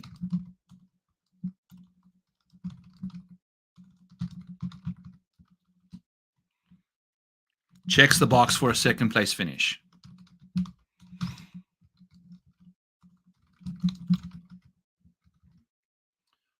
And the craziest thing is he checks that box in his first major. That's the wild thing with Ludvig. So we don't have a major track record for him. On the PGA Tour, he's been top 20ing like crazy. I think maybe a top 20 for him at this venue is not the worst way to go about it.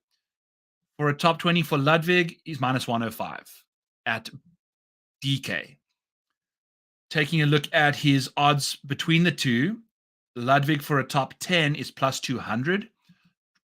Bet365 has got Ludvig at plus 200. Ty's paid in full. So maybe a top 10 for us for Ludvig is where we want to go in this market at plus 200. I do feel like I want to bet him in a top 20 capacity though. Just because, I don't know. I'd take that even money at a top 20 though. Like his top 20 rate is just much better than, I guess, you're looking for double. You always want double your top 10 rate to be double your top 5. You want your top 20 to be double your top 10. Some guys have that, some guys don't. Scottie Scheffler obviously hardly does because his top 5 rate is 75%. But if you take a look at, for instance, like Xander, he's got the perfect dispersion. Top 5 rate, 25%. Top 10, 50. Top 20, 70%. That top 5 rate is very high. But you typically see guys kind of float like that. Tommy Fleetwood, T5 rate, 28%. Top 10 rate, 50%. You see a double, like a jump. Then Tommy Fleetwood's top 20 rate, 56, only 6% higher than his top 10 rate. And he missed the top 10 by 1 shot today after I tweeted about it, after he's going to make it. What a loser. Anyway, so Ludvig, I think we got to go to him top 20. Top 10, top 20 bet. Likely top 20. Because it's his second major. If he loses strokes putting, I don't know where he lands up. Likely inside the top 20, just based off how good of a driver of the golf ball Ludvig Aberg is. So we're going to be placing a bet on him there for a top 20. Let's do that and make it, minus 110. I don't care. That's still fine. And I'd take it, ties, dead heats, whatever you're looking for. By the way, folks, take a look at this. So the second most profitable golfer, we can use the model for this. The second most profitable golfer in majors over the last 3 years is, drumroll please, Collin Morikawa. In majors since 2021, you would have won a tournament. I think in Harding Park, he won the PGA Championship. No, he won the Open Championship in 2021 when they were still doing the COVID stuff. But in top fives, top tens, top 20 market, Collin Morikawa, folks, is delectable. Delectable. This dude is doing it. Hasn't won the PGA Championship, in the last 3 years, so he's going to lose you money there, $12. But he'll have won you 17 in the top 10 market. So the PGA Championship seems like it's kind of a weird market for Collin as well. Him and Jon Rahm both.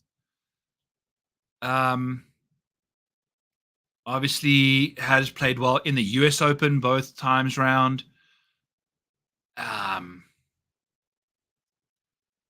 The top 10 market in PGA Championship still kicking out for Collin. The thing about Collin, though, is we're going to see so many long iron shots. And if you just take a look, and I know we're not going to see that much from everybody because there's a bunch of live guys. But in majors, Collin Morikawa has got the 6th best approach play in the field. When you take a look at your weighted proximities, which is based off of long irons, it's basically still using Quail Hollow's numbers, which is still a very fair test of, 55% of shots are coming from 175 and out. We'd expect more of that. If we take a look at what Collin's situation is, the approach play has been very poor. Weighted proximity numbers for Collin just are nowhere. Strokes gained, 36th in the last 12 months. Scottie's first, Xander's 4th. If we take a look at strokes gained numbers at this golf course, I'm basically using Quail as a representation of the key metrics because it basically is. We've got Tony Finau, Tom Hoagie, Mark Hubbard, Lucas Glover, Viktor Hovland, Hideki, Rory, Cameron Young, Jon Rahm. All of these guys getting here before Collin Morikawa. Like we scrolling and scrolling and scrolling until we get to Collin. But what we know is that Collin thrives in these major championships for some reason. We've known Collin's always been a bad short game guy.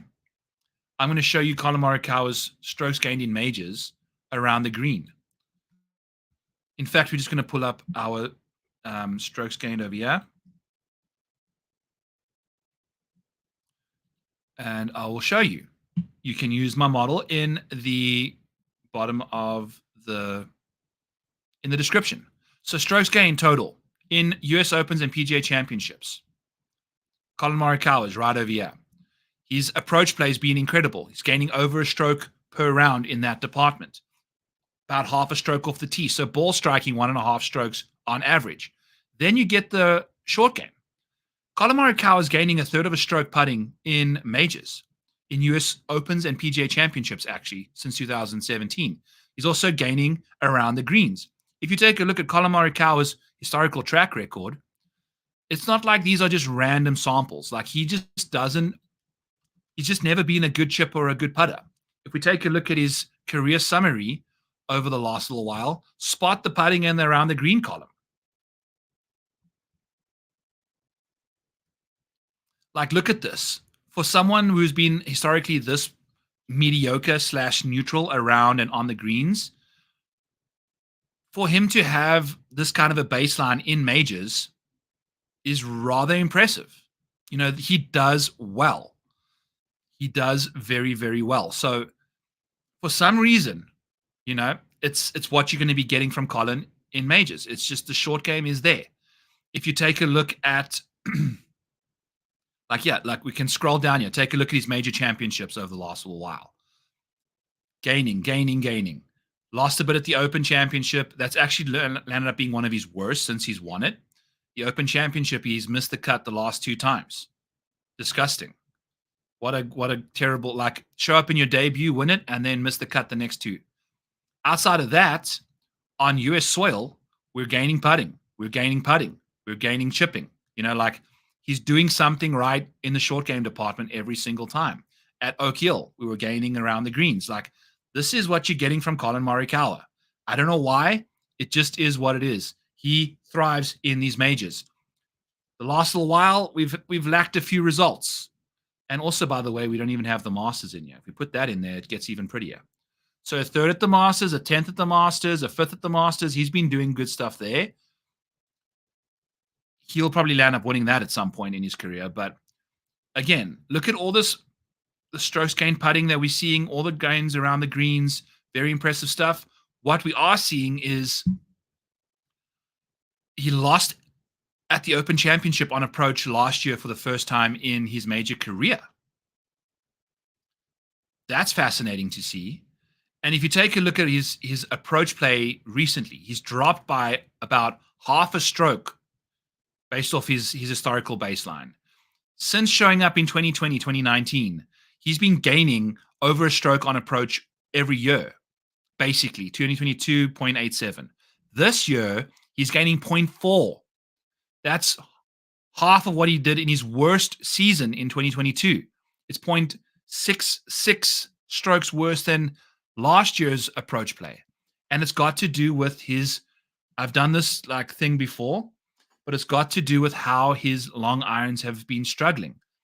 Over 200 yards over the last 2 years, very impressive stuff. Most of his strokes gained is 92nd percentile, all that jazz. If you take a look at his stuff over the last 12 months, look at this regression here. His strokes gained is 63rd percentile. He's got proximities, green regulations, good shots, all less than 50th percentile. Dare I remind you, if we go over to our scorecard over on the model over here, you can find a number that says 200 plus buckets. You're going to see a third of shots coming from that proximity number. That's what you're going to be expecting this week at Valhalla. This is what Collin Morikawa typically struggles with nowadays. We've moved back to the new coach, the new coach, which was his old coach a while ago. Let's take a look and see what his approach play was this week. At this event, off approach, Collin Morikawa fell down the leaderboard this week.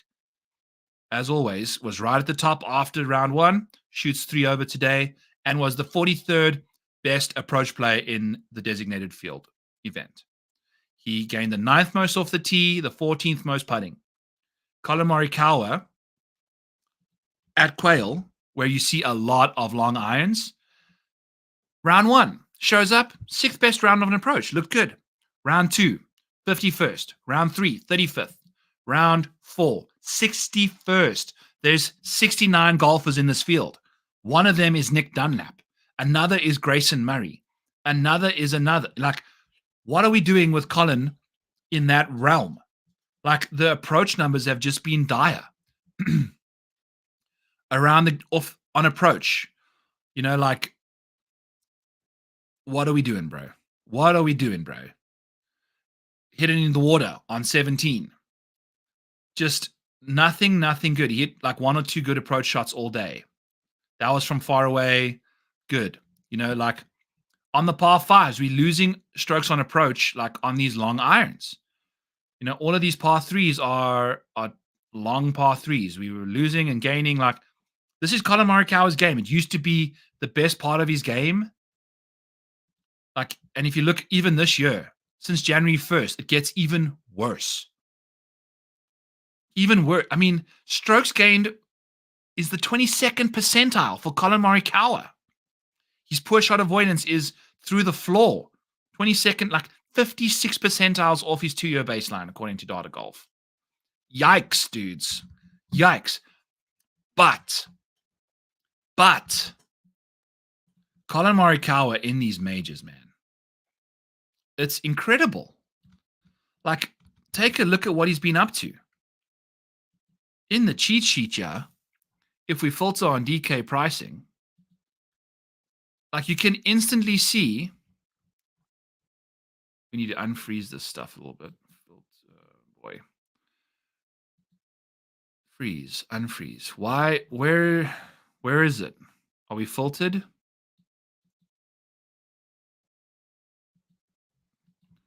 See, I hardly use Google Sheets, and now we've managed to hide something. Yeah. Data, remove filter. there we go. Okay. Boom. Now that we're back in track, let's filter on pricing. Take a look here. So, Colin, 2 top 2s, 6 top 5s, 8 top 10s, 10 top 20s in 17 majors. So I think a top 10 is definitely in the mix. I know that this kind of a venue doesn't quite suit his distance off the tee. But what it does suit is it's the fact that it's a major. His major power ranking for me, adjusted wise, is 4th. He's got those 2 wins, tons of thirds and fourths and fifths. Got 4 of those, 3rd, 4th, and 5th. So he's in there. He's in there. I'm just seeing Mike saying sub to your stuff. Thank you, my friend. I really appreciate that. This is what we're doing here on the Sunday Night Research stream. We're just trying to get subscriptions, 500 subs, and I'm going to start doing some fun stuff. So tell your friends, make sure everybody subscribes.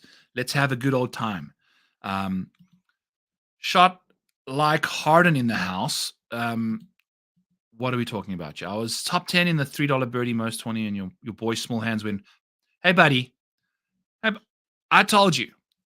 The thing with him now is it's a major now. The poor form, the Paul Tesori experiment is working out really well. He went to Cam Young and broke him, and now he's gone to Tom Kim and broke him. So Paul Tesori needs to keep his hands off all young talent on the PGA Tour. I'm sorry to hear that, though. Anyway, so what are we going to do with Collin Morikawa? If you take a look at what he's been up to in the betting markets, it's not been good at all. Collin Morikawa, what time did we start speaking about him? Probably 5 minutes ago. If you take a look at it, he's not been profitable in a single market. Again, today, he shot 3 over par, went backwards.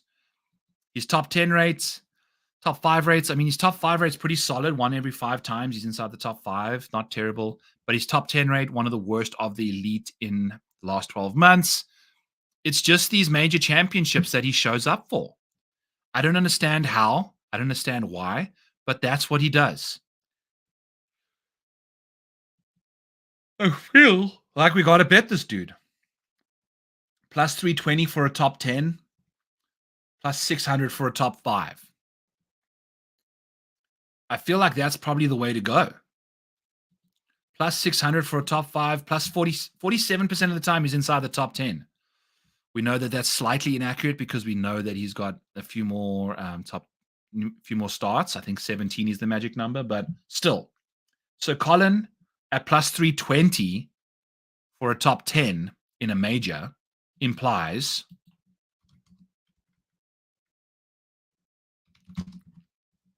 a implied probability of 24%. That would suffice for his regular PGA Tour schedule, which he's doing 25% of the time.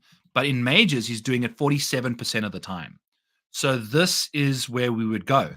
And I think if we were looking at the betting track record for him over here on our handy-dandy cheat sheet, which is in the description below, Collin Morikawa in the PGA Championship is the only market that's profitable for him over the last 3 years is the top 10 market. It's his second best market in majors. He's finishing inside the majors to a return of $362 in those 17 starts. Top 20 market, still very nice too. Plus, he's returned you $547 in that top 20 market. So I think with a top 10 of plus 320, we'll probably see a top 20 of plus 150, plus 125, probably even money. What is DraftKings giving Collin Morikawa for a top 20? Plus 120. So if we add that to the thing over here, change this to a top 20 and make it plus 120. On the regular PGA Tour event, it would have been a 45% implied probability, which he's done in the last 12 months. We've seen in majors, he's doing the major thing 53% of the time. To me, the difference between the top 10 and the top 20 for his major track record is negligible. He's doing it 53% of the time, top 20, 47 for top 10. That's too close for me to go to the top 20 and relinquish that much odds. I would probably go to the top 10 market and kind of take the better number. I mean, plus 320 over there, we're getting a ridiculously better number and an edge on his PGA season track record, never mind his top 10 track record in majors. So I feel like Collin Morikawa is an absolute yes, must bet top 10 at plus 320. I mean, holy beautiful number there. He's plus 260 at DraftKings.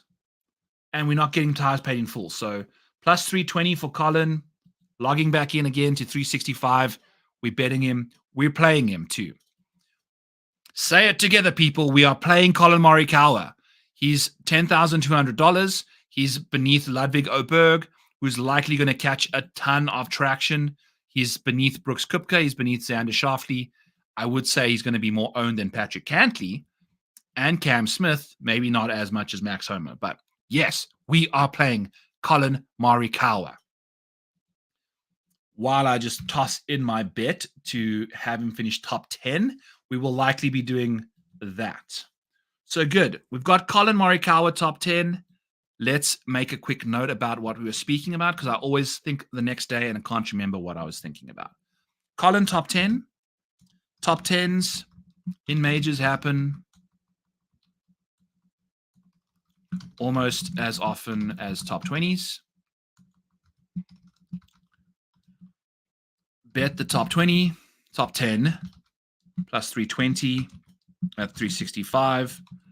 It's plus 280 at DK. 47% of major finishes are top 10s.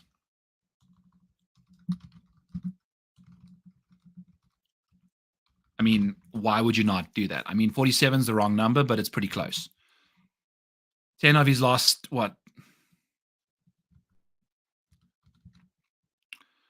Cheat sheet time. Collin Morikawa, 17 major starts, 10 top 20s, 8 top 10s. So just shy, 8 times 2, 50% is 16. So just shy of that magic number there. So definitely like Collin Morikawa for a top 10. I mean, look at that, dude. Top 10s, 8 in 17 starts. He's got more top 10s than Cam Smith. And Cam's got 25 starts. Granted, Cam always gets stuck at these big boy tracks with the tough driving conditions. But Collin Morikawa, we'll be playing him. We'll be saying his name. I don't think I'll bet him to win the tournament, but I love his top 10 number. I mean, geez, plus 320 is delightful. Patrick Cantlay. Let's chat about Paddy Ice. Did we just chat about Collin Morikawa for an hour and 40 minutes? I mean, 20 minutes. I think we did. We also did a whole bunch of random stuff in between there. But hey, we're getting slowly down the board. It is what it is. We'll expedite a few more guys, but we've got some time. Patrick Cantlay. This dude in majors. I mean, literally all you need to see from a Patrick Cantlay standpoint, we saw this already. Major top 5s. It's the first person to hit the single digits at 5%. Major top 10s, only 18% of the time. He's easily got the worst track record of the guys in the top 10. He's easily got the worst form of the guys inside the top 10. In the 10K range, which is loaded, by the way, 8 people. So Patrick Cantlay, Cam Smith in 2024 is gaining the 6th most total strokes gained on live. Brooks is gaining the 14th most total strokes. Patrick Cantlay, 42nd in total strokes gained in 2024. Yikes. To me, it's just an easy pass. Lack of form entering the week, lack of course history, like major history, disgusting, not good. DFS, potentially. based off of percentage ownership. DFS play only, not interested, and less leverage play. So, yes, that's the problem there. So the Pensieve is where we use a bit of course history, a bit of, course comps situation. Bay Hill Club and Lodge is our first one. Torrey Pines South, Murfield Village, and Oak Hill Country Club. Those are our few comps. If we take a look at who's got the best comp course rating off of those kind of venues, it's going to be the likes of Martin Keimer. Okay. These are like ages ago where this happened. So Martin Keimer, we've got some stuff with the head is a bit wrong here, but we'll leave him alone. Jon Rahm, Patrick Cantlay. Obviously, Patrick Cantlay is going to show up at Murfield. Obviously, Patrick Cantlay is going to show up at places like Bay Hill, where he's only played once or twice. This is what Patrick Cantlay gets up to. This is what he had the backdoor top 10 at last year's PGA Championship. So we're seeing that kind of stuff, but we're just not seeing what we need from him, unfortunately. So, can't do him. Can't do him. Let's chat about Cam Smith, baby. Our boy, our beautiful boy, who we won't be playing this week. Maybe we play him in DFS. He'll come in very low owned.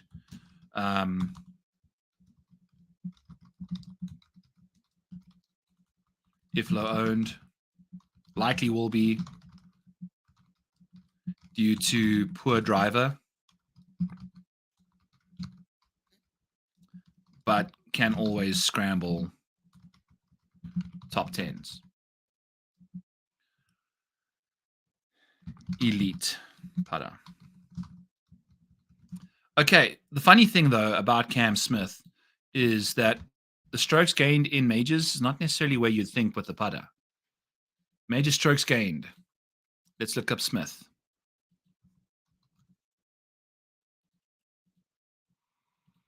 So Cameron Smith at the where's my strokes gained? I've got so much cool information in here. You guys, I don't even know where half of it is.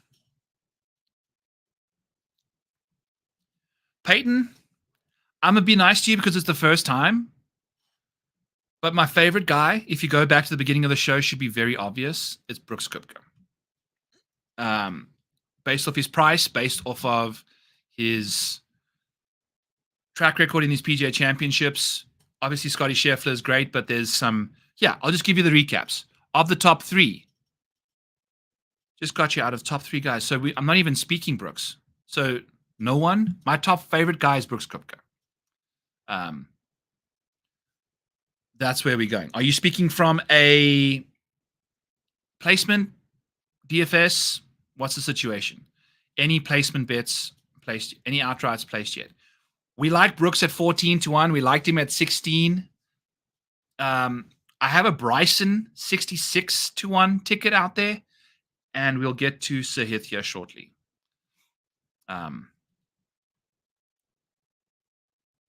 Okay, so that's what you're referring to, because if you price them in DFS, Brooks is not in the top 3. I like Brooks. He's got the best number of the 3 guys you just mentioned there. That's where we're going. Cameron Smith. I know, and I got the each way. I think. Shout out to my main man Ian McNeil, who got me on that. 66-1 Bryson. Very nice number. Currently, Bryson is sitting at 28. Yeesh. I just want to confirm that it is a 66. Maybe it's a 33. But I think it's a 66. 33. It's a 33-1 ticket. So I'm lying to you. So it's not that bad. Shot like, I'm lying. I'm glad I confirmed it's not the 66s that I think my main man Ian does have. But 33s are where it bees. I've got a Bryson 33. We'll make that our bet. I think, at 28, you can probably get there as well. Me and Pat spoke about Bryson glowingly on the channel. I love how we just start speaking about Cam Smith and go off about everybody else. So we're going to just completely change that timestamp and just say mini recap at an hour, at whatever the number was. Mini recap for our main man, Peyton. And then let's now get back into, and then we start speaking about a Bryson so let's just move the timestamp to Bryson over here. And then we'll return to the other guys. Probably 146, 147. Okay. So that's Bryson for you. If we take a look at what Bryson's been up to in majors, 18% of the time, top 10, 23% of the time, top 20, 50% of the time he's finishing inside the top 40, 9% of the time we're finishing inside the top 5. Now, strokes gained in majors, Bryson's never thrived at Augusta, so that's where you're going to struggle. Let's take a peek in at the model, which you can find the description below. Strokes gained in the US Opens and PGA Championships. Filtering on the guys with the highest strokes gained. 40 rounds of golf for Bryson DeChambeau. He's finding himself 10th in strokes gained. So good to see. Love that about Bryson. We also love the fact that if we take a look at the cheat sheet, Bryson's got the win. He's got 2 fourths, a 6th, an 8th, and a top 20. So not the most incredible kind of track record outside the win at Whistling Straits, but it's still good. And guess what? Bryson checks the box for a top 2, like we were mentioning. Remember, we've got this very important, I need a top 2 or a win from you. Now, there's going to be these random outliers here and there, but I need a win or a top 2. We've seen how these guys, look at all these top 2s, look at all these wins. All the green boxes over here are first or seconds. They're first or seconds. You're seeing so many green boxes, especially in this PGA column, especially in this Masters column. And the Open Championship. I mean, gee whiz, look at this Open Championship here. No one since 2012 has won that tournament without a top 2 in a major championship before that. That is wild. And then the Masters has only got a 4th and a 6th place that changes that up a bit. 2011 was the year of who the hell knows what's happening here. But yes, got to bear that in mind. Bryson checks that boxes. If you take a look at, I'm trying to find a specific sheet, and once again, we've got so many sheets and tabs in here that I don't know where I'm going. Beautiful. So Bryson's typically struggled at these kind of tournaments. He never played the PGA Championship last year. That doesn't make sense. Or 2022. Maybe he was injured. Was he hurt? But he's got he's got 2 4th place finishes in PGA Championships. We've got 2 miscuts early, but I feel like his game transgressed or transformed. Yeah, around about 2020, when he picked up all that distance. When did he pick up all that distance?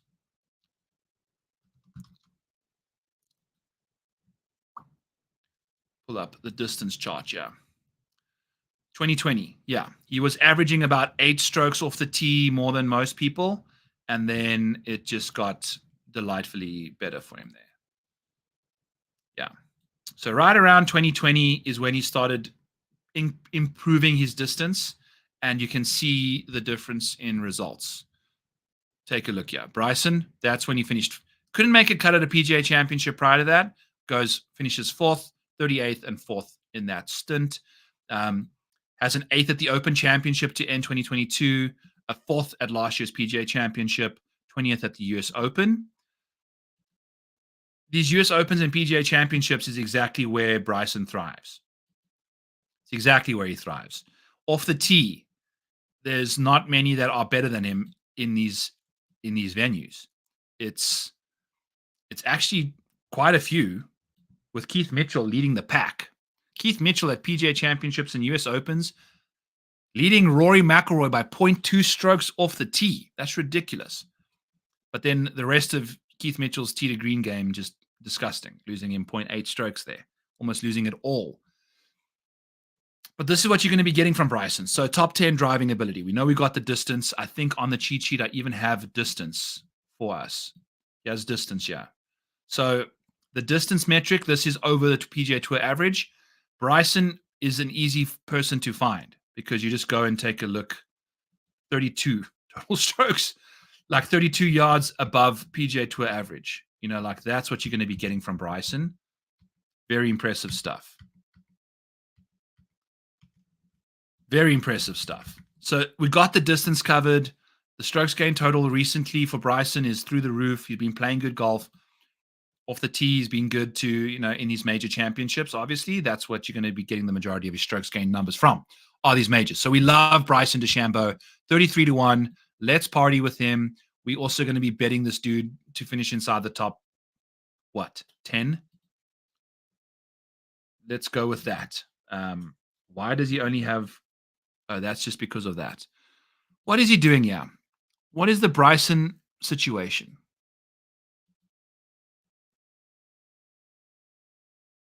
When you said last week how much Sungjae you had 2 weeks ago on WTA, I made a joke about how a decky will be. I never had a single bit of a decky though, dude. But holy cow. And guess what? I never played Sungjae last week or this, last week, aka Wells Fargo, goes and finishes inside the top 5 or whatever. Like, he was a smash play at where we were going to play him. A bit of a shorter golf course, a golf course that he's played well at. TPC Craig Ranch. Just shows up out of nowhere, finishes top 5 at the Wells Fargo. Sucking on approach, by the way, just chipping and putting his way all the way to victory. You are most welcome, my friend. Wyndham Clark will be discussed here shortly. So Bryson, let's finish up what we're trying to do with him. So in majors, he's got a lot of top 10s versus top 20s. It overlaps quite significantly. I feel like the market for Bryson is the top 10 market. Right? In majors, doing that about 20% of the time. Unless you want to do like a top 40 bet on Bryson in majors, which he does about 50% of the time. So maybe that's the way to go. But I do think, we want to attack his upside as well for that top 10 market in these majors and see what he does. His top 10 number right now is plus 320. So that's delightful. Does it get above 18%? No, it doesn't. But still, it's pretty close. Top 5 is plus 600. It's not going to give us an edge there for top 5. It's not. Yeah. So I would probably pull the trigger on a top 10 bet for Bryson at plus 320. What does DK have him at? Plus 300. So yeah, you're still getting a slightly better number for Bryson for top 10. He's going to be an outright bet for us. So he wants some sort of a placement market insurance. So plus 320 isn't the worst number there for Bryson in that market. So let's go. We'll be betting Bryson to win a unit in that market. Let's go. Okay. Love the distance. Love the top 10 bet that we have seen him cash in what? US Opens or PGA Championships? Where do we have?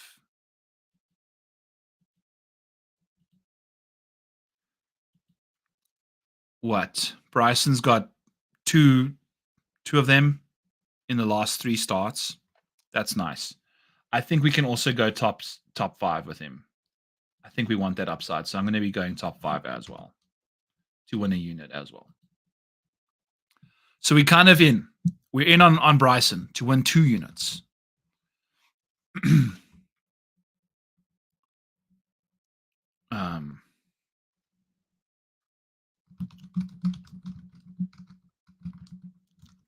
Okay, so he's cashed his top 5s, 2 of his last 3 PGA Championships.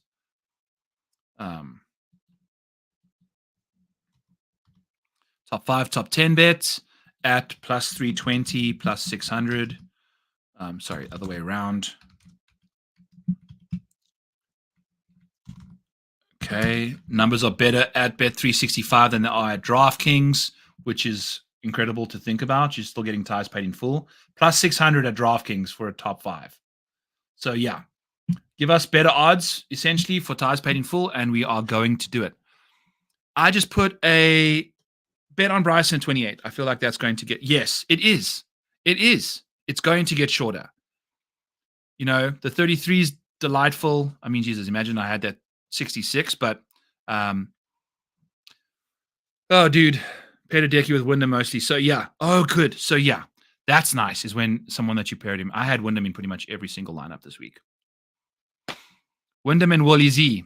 Those are my two guys that I felt good about and just completely sucked it up.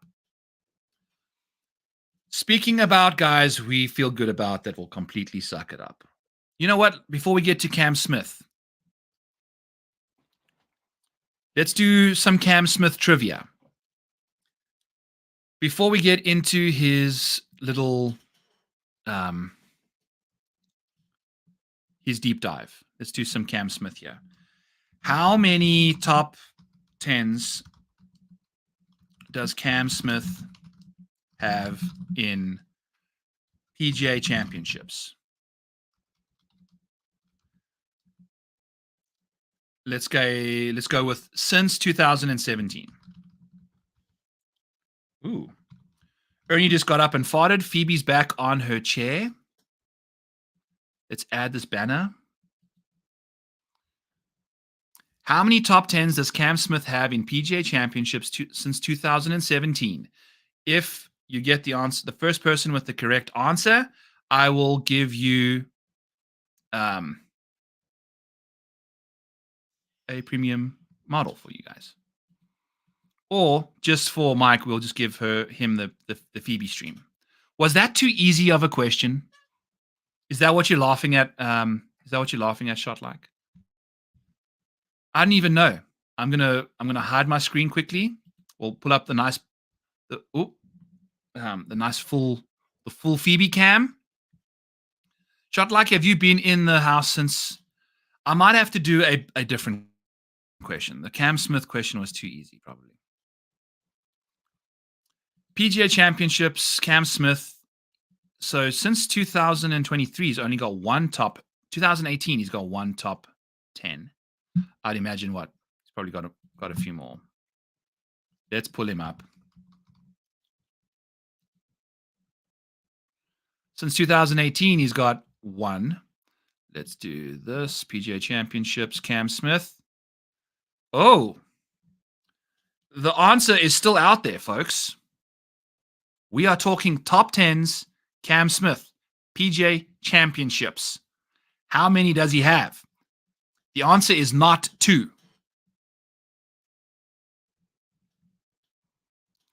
Is anyone else awake in the chat that hasn't sent a 2 through yet? The answer is not 2 for Cam Smith. A free, what you're seeing on your screen for this show will come into your inbox, which is part of the premium package over at Rotoballer. I will send you my model if you send me in the comments right now how many top 10s Cam Smith has in his PGA Championship career. Well done, Shot Like Harden. I'm proud of you. I'm sorry, Mike. I'll give you another chance. We'll go again here at 340, at 315. But Shot Like Harden, my man, congratulations. Cam Smith finished T9 in his 2023 PGA Championship, which is his best PGA Tour. Why do I keep saying that? PGA Championship appearance. He gained 1.94 strokes putting and 0.62 around the green, losing half a stroke off the tee. That is, yep, I know. That's literally what I have pulled up to. Yes, Cam Smith. So you cheated. Mike, you're gonna hit one, I promise. I'm gonna set you up here. But I'll send Shot Like. Shot Like, I think I have you on Twitter, right? That's what you are on Twitter as well. Or at least let me know how I can contact you, please. So I can get you that free premium model that you can get over at rotoballer.com. Use code PGA for 30% off, or answer your questions in the stream here at 3 hours 15, which will be what? It's about half an hour away. So at 11:30 we will going. This is how it should be. You should be guessing, Mike. Shot like cheating and pulling up data golf almost disqualifies him from the competition. Guys, how cool is this Phoebe stream? Phoebes? Baby? Should we give her a Cheez-It? She loves Cheez-Its. Want a treat?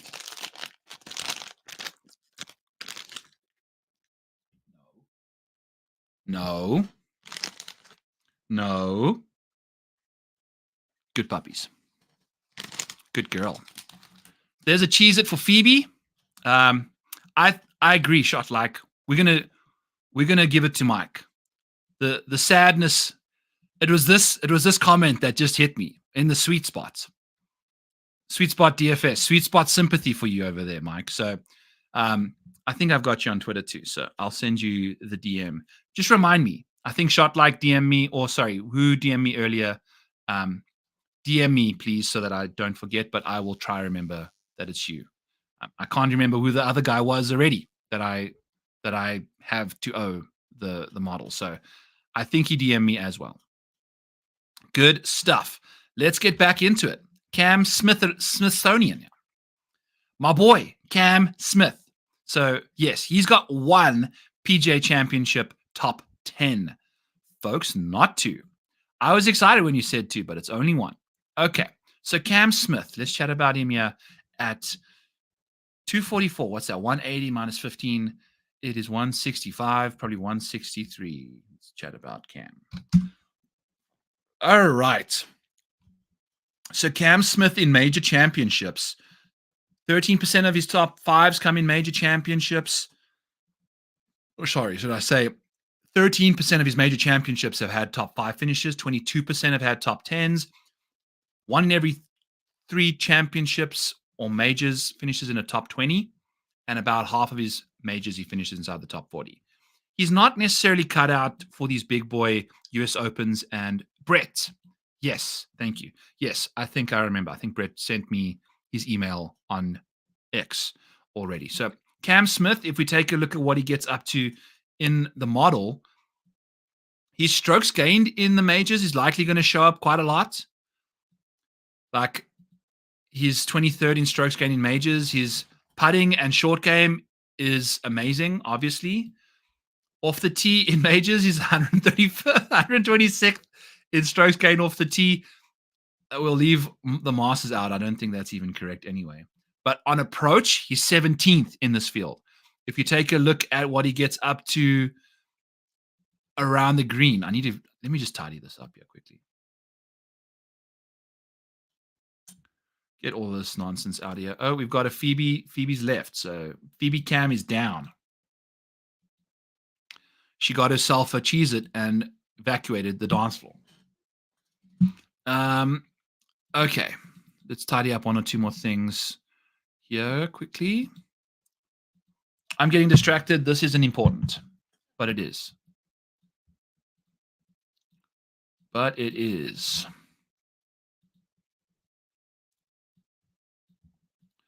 Okay. We're close. We're close. Hide. There we go. All right. So now we're good. So around the green in majors, where's Max Homa? What the heck is going on here? Just something not showing up. Weird. So Cam Smith, 39th around the green, putting 6th in the field. Good to see that. So very, very nice to see those metrics from Cam. That's what he's going to have to rely on because he don't got it off the tee. As we saw here, the approach play, it's the opposite. Like 126th is not good. It is not good. But Cam Smith in these tournaments, you know, a 9th place finish, a 13th in 2022. Where did they play in 2022? The PGA Championship. Who won that one? Because that'll help me remember. Justin Thomas, Southern Hills. Okay. So, yes, that seems like a golf course that kind of suits Cam a bit more. Last year, though, however, like if he gets to chipping and putting, he can finish 9th at Oak Hill. You know, like if you take a look at what Cam got up to at Oak Hill, like I don't know how he survived that golf course and finished inside the top 10 because it does not suit his game at all. At all. At all. You know, like at Augusta, he can get away just kind of barely losing any strokes off the tee to finish 6th.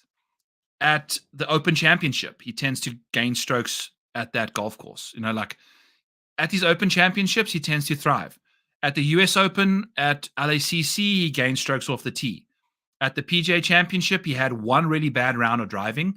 The rest of the time, he was fractionally losing or fractionally gaining, which is kind of good to see. So Cam, in the last little while, has been neutral off the tee in these majors, which is good. You know, it's just he's got to avoid these really bad like performances where he loses a stroke out of nowhere. But for the most part, that's much better than what we've seen from him. You know, like I guess historically he's been okay. It's just one round per tournament where he kind of goes off the rails. We started seeing some really good iron driving ability in these championships, and then he goes and wins the Open Championship. So we haven't quite seen that the last little while, but at the same time, it's not as scary as you'd think. You know, like literally, if we just go from the US Open the last little while, he's averaging above 0. He's gained 0.7 strokes off the tee since the US Open of last year. Make of that what you want.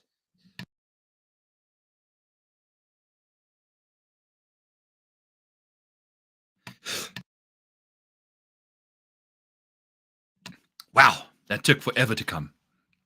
That's what she said. Anyway, that sneeze was good. Usually there's 2, so there's another one somewhere in the chamber there, but we're hanging tight. That one took about as long as 2 takes. But yeah, PGA Championships. The 9th at Oak Hill. Very nice to see there. 13th at Southern Hills. This was the week where he gained 9.6 strokes on approach and lost putting. He lost 3.8 strokes putting that week. Finished 13th.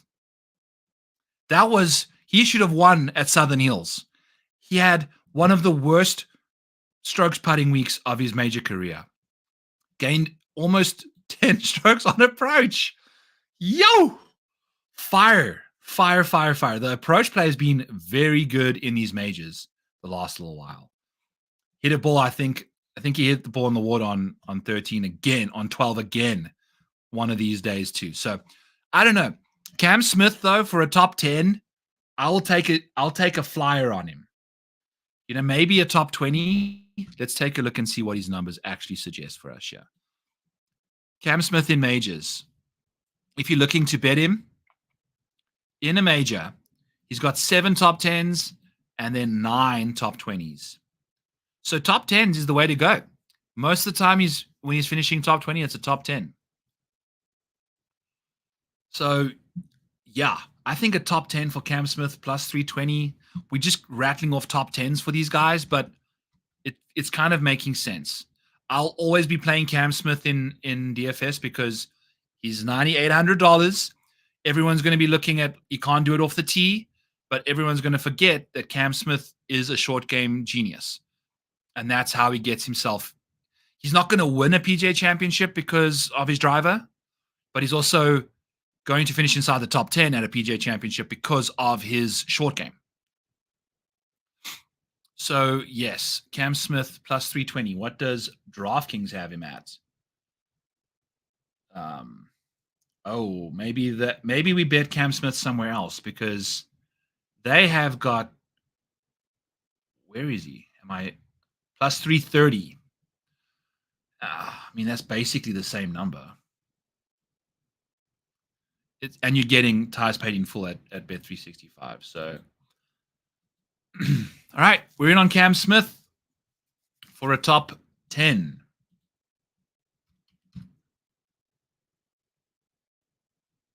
Okay, Cool. Cam Smith, top 10. What does this note say? Maybe playing DFS? No, definitely playing DFS. Play in DFS if low owned. Okay. You know what? Let's leave the top 10 bet on him alone. I think I like him in DFS. I think that's the way to go. I don't know. It's not the perfect course for him. We'll play him in DFS. We'll leave him alone in the betting market.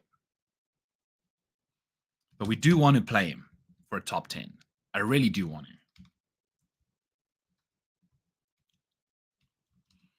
But we're not going to, because we have restraint, because we're going to speak about Max Homa at 184. So Max Homa is a fun person to look at, because if you take a look at Max Homa's track record, we've only got three totals here. We've got a top 10, a top 20, and a top 3. The top 10 and the top 3 have come in back-to-back majors, friends. If we take a look at what Max Homa's been up to in his last few majors, you're going to see a progressively better track record. Now, I don't know if Max Homa's game translates as well as it should to the PGA Championship, but what we do know is at Augusta, where we've seen nothing better than a 43rd place finish from him. Look at this. Masters, miscut, 48th, 43rd, 3rd. Just like that. And that came shortly after his top 10 at the Open Championship. So this is why I keep preaching about this chart that is in the model, that is part of the model that's in the description below. Major finishes, folks. You have to have these things. Like, take a look here. At the Masters, nobody in the last forever has won this tournament without a top 10 finish. There's been 3 instances where a 10th place, a 17th place, and a 14th place since 1999 has won the Masters. A top 2 is very important there. Top 5s show up once or twice as well. But literally finishing second or first in a major is so important. If you take a look here, it'll tell you again. PGA Championships, 16 of the 25 winners since 1999 have finished second or first in a major. Prior to that, you can add 4 more golfers. 20 of the last 25 have finished 20th or better. So your sample size increases exorbitantly just to get 4 more golfers to fit the criteria. Whereas like a top 2, it's the same amount of golfers that have finished 3rd. These guys, there's no one else in this field that's finished 3rd or so that hasn't finished second and also won a major. The US Open has got one of the smallest correlations here. It drops to 10 of the 25 having had a second place finish or better. So I'm still leaning into the second place finish or third place finish. I mean, Max now fits that criteria for a 3rd, but for a 2nd, not. And unfortunately, we can't go there. So that's what we're looking at there. Max Homa's got that 3rd. Max Homa at a venue like this, I don't know if I trust him. I like him for a top 20. He's been very profitable in the top 20 market, not very profitable in the top 5 market the last little while. We do have a top 5. One of his most recent top 5s and only top 5s of the last little while is at a major for Max Homa. So that's what you're going to get from Max, is the fact that his last 25 starts, the Masters was a top 5. The last top 5 he had on the PGA Tour on US soil was the BMW Championship in August of last year. Prior to that, his next top 5 is all the way at the freaking Genesis of February 2023. So, like, Max Homa has not found himself at the top of the leaderboard for quite some time. So I don't know how comfortable, like, literally to have won all of those tournaments. And then, he wins the Farmers, runner-up to Jon Rahm at the Genesis, and that kind of broke him. Won the Nedbank in South Africa last year or whatever. But we're not seeing these high-end finishes outside of the T3 at the Masters. Approach off the tee, around the green, putting, just every single department dialed in. At the PGA Championships, the thing is, like, Max is not the guy for these kind of tournaments, man. I don't know how the distance thing is not going to be there for him. He's been good off the tee in these majors, but at Oak Hill last year, look, one of his worst major performances. That wasn't the best. If you think about all these US Opens, these thick cabbage patch situations, granted, LACC last year wasn't that. It was his hometown. He chipped himself out of the tournament. So I don't know if Max has the distance to do it, but he's definitely starting to develop the major track record that we're looking for a guy like that. I mean, look at what he's been up to off the tee in these major championships now. Since the PGA Championship of last year, I mean, it's been very impressive. Gaining 0.6 strokes off the tee in those rounds. So very good to see from there. I like Max. I don't know if I like the golf course that fits him, though. It's a tough decision with Max Homa that we need to decide about, yeah. I like him in DFS. I think a lot of people might be saying, that stigma about the majors. T10, T3, last two starts. Good. Good stuff. Should we try an Ernie Cam? It would be weird, but we can try. Let's try something weird, yeah. No, I'm just going to leave it as is. I'm just going to leave it as is. Got the Phoebe Cam, and that's that. Okay. So Max Homa, folks, what are we going to say about this guy? 3 hours in, and we're not even out the 9K range. We're gonna step on it here, though. Max, decent recent major track record.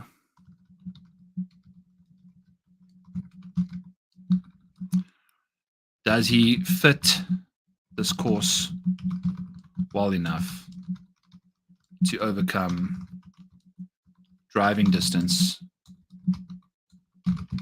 to win? We like his upside now.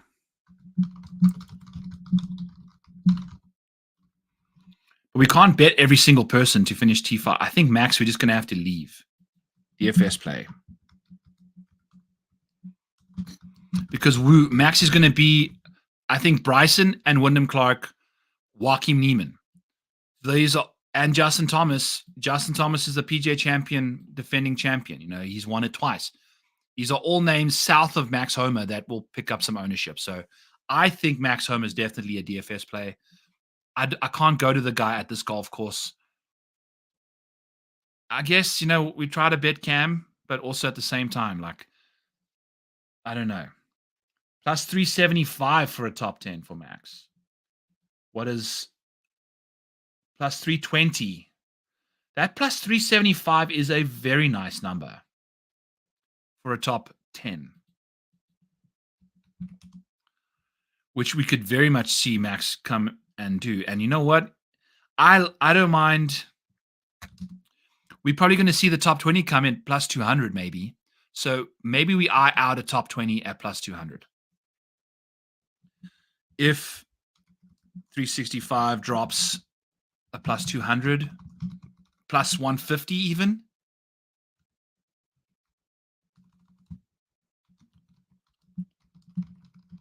For T20, we pull the trigger on that.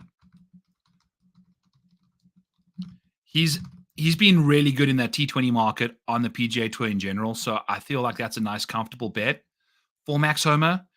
His T5 market, like we've mentioned, it's been non-existent. He hasn't shown up in there forever. T10, it's $93 return, not the best, not the greatest, but in majors, he's done it 1 in every 5 times. And we know Max Homa's major track record's pretty poor. When did he have his first top 20? Maybe we do that. All right. So it's 3 hours and 2 minutes. Let's do another giveaway here. No cheating. No Googling this stuff. When did Max Homa have his first top 20 in a major?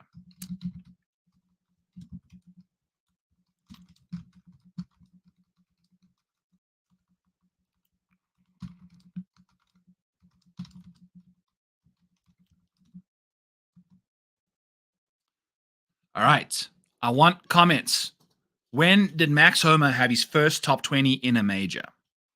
No cheating. I need you to guess. Closest year, even. I know. It's going to be a bit of a guessing situation. If I were to guess, maybe to leave us down a road, I would say he probably had a random top 20 in like 2021, maybe. Connor seems to think it was the Open Championship of 2022. Interesting. Mike seems to think it was the US Open of 2021. Interesting. I'm going to take down my screen. I'm going to pull up the model where we can take a look and see. You know what? I'm just going to pull up Data Golf because that'll have everything for him. I have it pulled up. Yeah. Interesting. I've spotted it, and it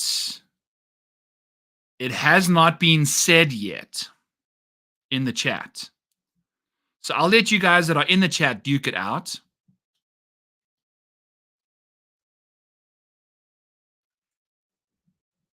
In the meantime, I am going to do the Ernie Cam. I was lying to you guys.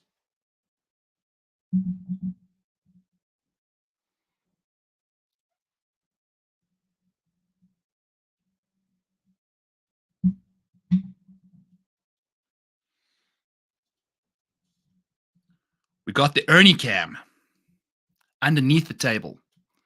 We're having some fun with this camera because there's the Big Easy. Where's my foot? Doesn't. Huh? Okay. I am going to. I'm going to say we still haven't got it. 2021 PGA Championship is not correct. We have in the chat, though, the correct year and the correct tournament. I will say that. We've got a combination of it. We just don't have the right one.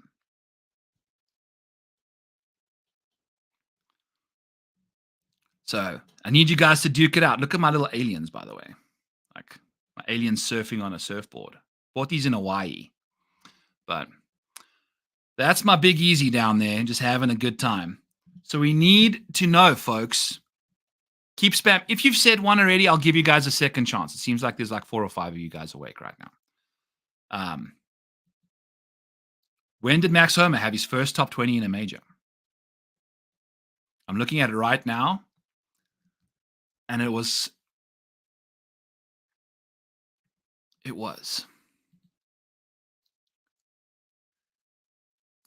Connor seems to think Max was a Open Championship guy. He had his first top 10 at the Open Championship last year. I'll give you that. It's not the event that it counts for. So it's a PGA Championship, a Masters, or a US Open in 2022 when Max Homa had. So this might not be we might have to do a different giveaway. Maybe we do a 330 giveaway again. But here it is. Max Homa. These are all cuts and a T64 at the PGA Championship over here.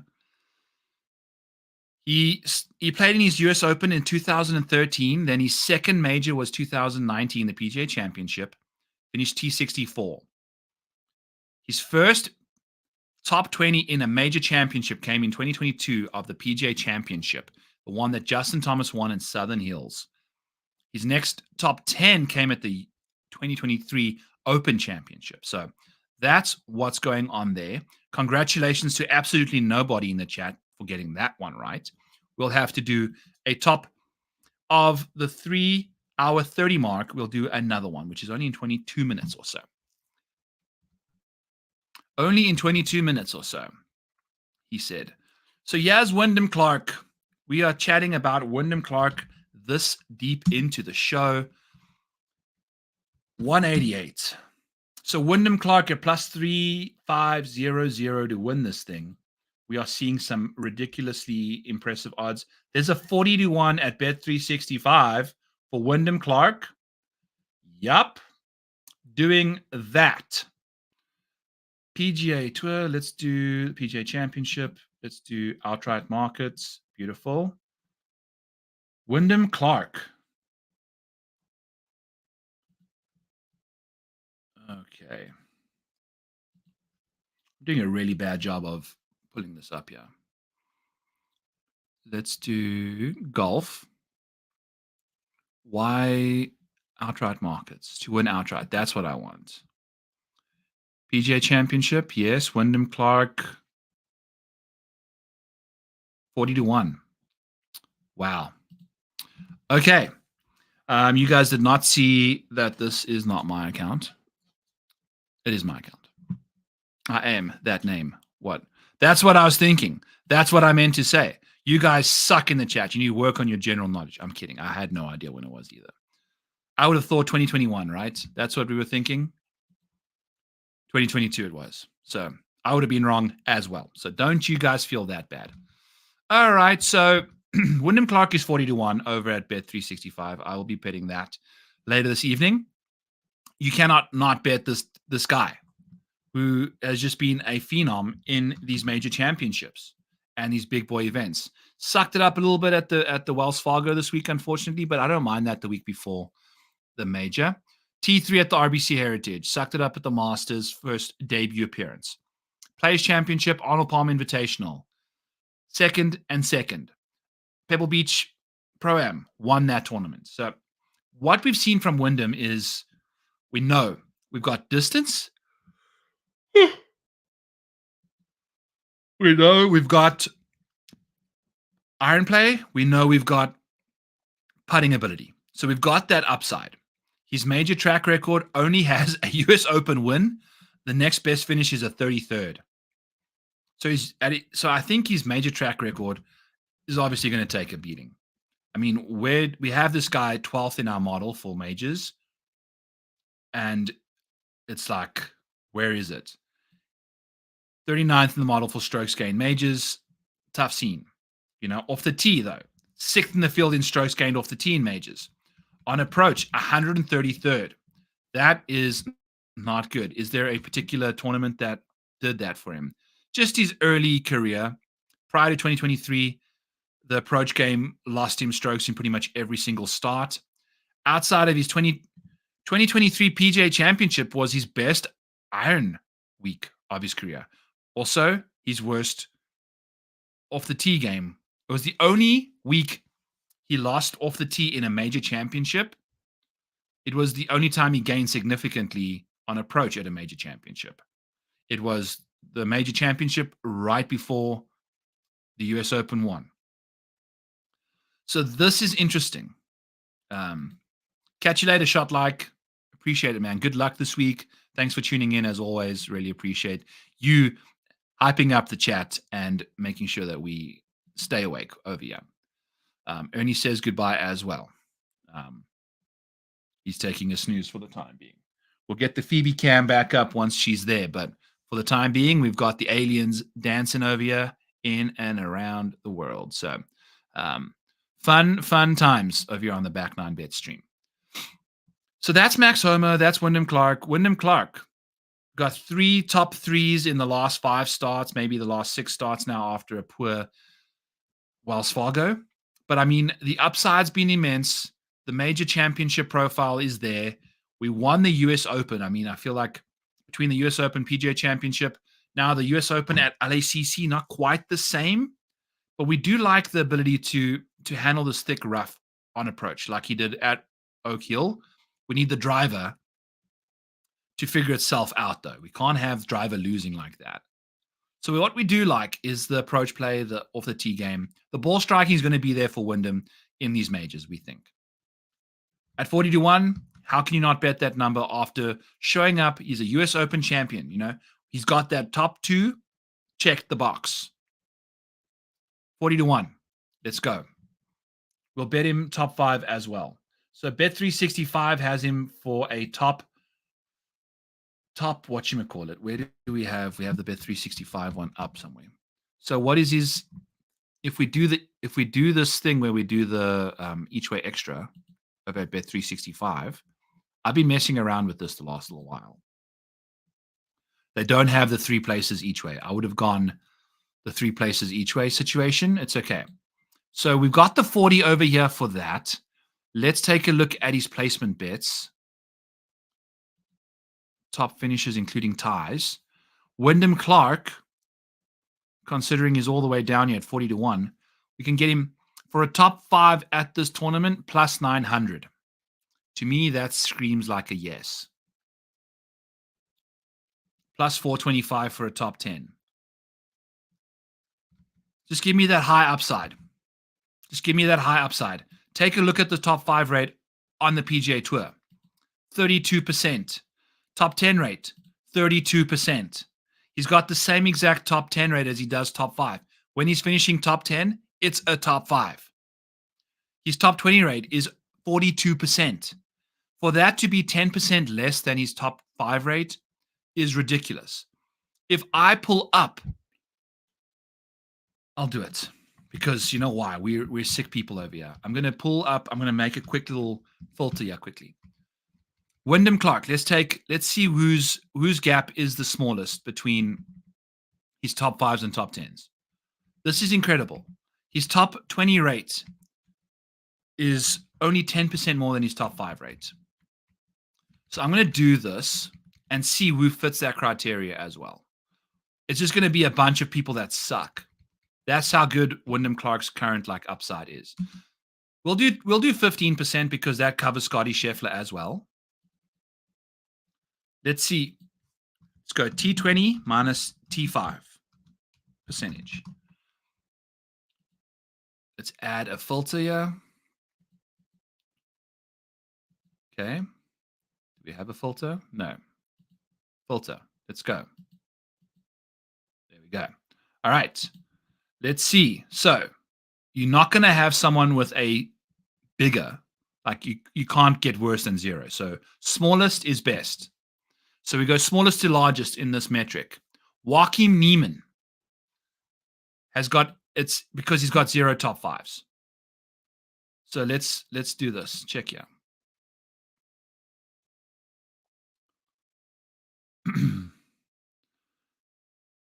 So this is it. This just shows you. Okay, here's the top 5s. These are guys whose top 5 rate is the closest to their top 20 rate in the field. Niemann, Gooch, Burmester, Woods, Maronk, Mickelson. None of these guys have any top 5s in the last little while. Toasty has a 9% top 5 rate. He's got a 9% top 20 rate. So he's the only person with a top 5 who's also only had a top 20 at the same time. That's one. He's only had one. Ben Coles has got 2 top 5s, it looks like, because 18% of 11. You're not going to get there without, that's 9 times 2. It's the same thing as Toasty. So he's got 2 top 5s, which have been spike performances for Ben Coles. Moving on down, Camilo Villavajegas. Anytime he's inside the top 20, it's a top 5. Then we've got all these guys with 0% top 5 rates. Once we start getting into the first person with a 23% top 5 rate is Jake Knapp. He's doing top 10s, only 8% more. So we missed out on our ladder for Jake Knapp at the freaking Byron Nelson. He just missed out on a top 5. He was going to do it again, top 20, top 10, top 5. So Jake Knapp's got that upside. Then you've got Taylor Moore, 13% top 5 rate, 22% top 20 rate. And then we've got our guys here.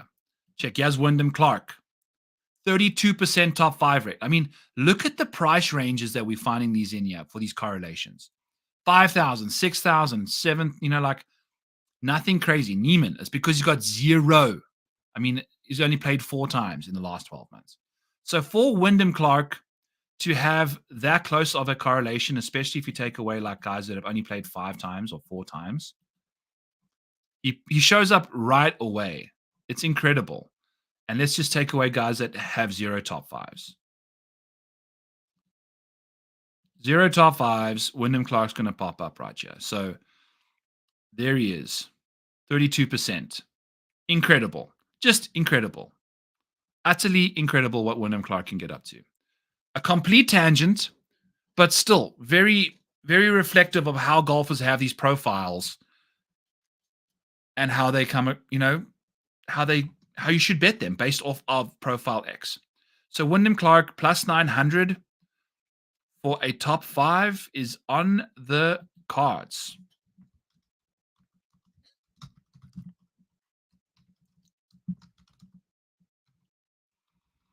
Doing it in like a third of his starts. Let's go. Whatever that means. Okay. So yeah, Wyndham Clark, that's the way to go. Top 5. Let's see what he can do. We're going to bet him top 40. I mean, to win the tournament at 40-1 as well. Joaquin Niemann. Joaquin Niemann, folks. All the hype for Joaquin. All the hype for Joaquin Niemann. Let's go hunt down a top 10 for Joaquin Niemann in a major. Let's go hunt this thing down. Because, you can't have this amount of hype without a top 10, right? So, the Masters last year, 22nd. Best finish in 2023, 16th. Okay, there has to be a top 10 prior to that, right? 2022, best finish we had. T23 at the PGA Championship. Okay, maybe we got a better finish in 2021. Best finish in 2021. T30 at the PGA Championship. Oh, okay, maybe we played better prior to that. In 2020, T23 at the US Open. So we still only have one top 20, and we're now moving into 2019, where we had a T71. Sorry, we missed every cut we played in 2019, and then had a T71 in 2018.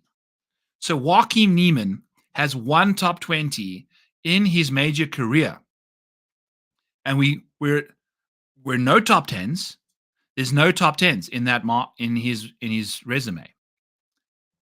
We show up to the Masters as a self-proclaimed world's best golfer, one of, and we don't even beat his T16 of the previous year. No dice. No dice. So, what we do know, though, if we take a quick peek at the model, which can be found in the description below, if you are using the YouTube stream, which, speaking to you very much right now, that's the only people that can be doing this. If we take a look at Joaquin Niemann's betting history, what has he found the most success? Which venue has he found the most success at? Which tournaments? Clear, select, okay. I don't know how to use Google Sheets. It's so dumb that you have to clear, select, and go. But hey, I can share a Google Sheet with you. I can't share Excel as easily. So Joaquin Niemann doesn't have a profitable betting market in the majors. It gets worse the better the betting market is. Top 20s, he's lost you $551. He's just shy of $1,000 total loss since 2021. He, in PGA Championships, would have lost you money in every market. He doesn't have a market across any major that would have won you money. His least profitable, his least expensive market is the PGA Championship top 5. So you're just investing less. So I don't know what to tell you there. If we take a look at strokes gained in majors, Niemann, let's add his ass to this situation here, along with Cam Smith and Ludvig. So Niemann in the PGAs, US Opens are typically his best major. Then the Masters, obviously, and then the PGA Championship, and then he loses strokes at the Open. We got our first yarn of the evening as well. So take a sip of whatever you're drinking, because I'm yawning now. But it's midnight almost, and we're not even out the 9Ks.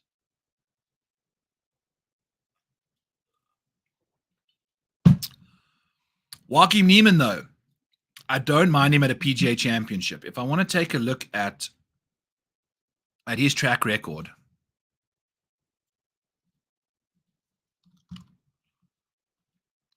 Do we see some? We're going to see some sort of progression, but as you can see on the screen, there's no color coding, which means there's no top tens. But we've seen him inch towards that in the PGA Championships. Missed the cut last year, but 30th and 23rd prior to that.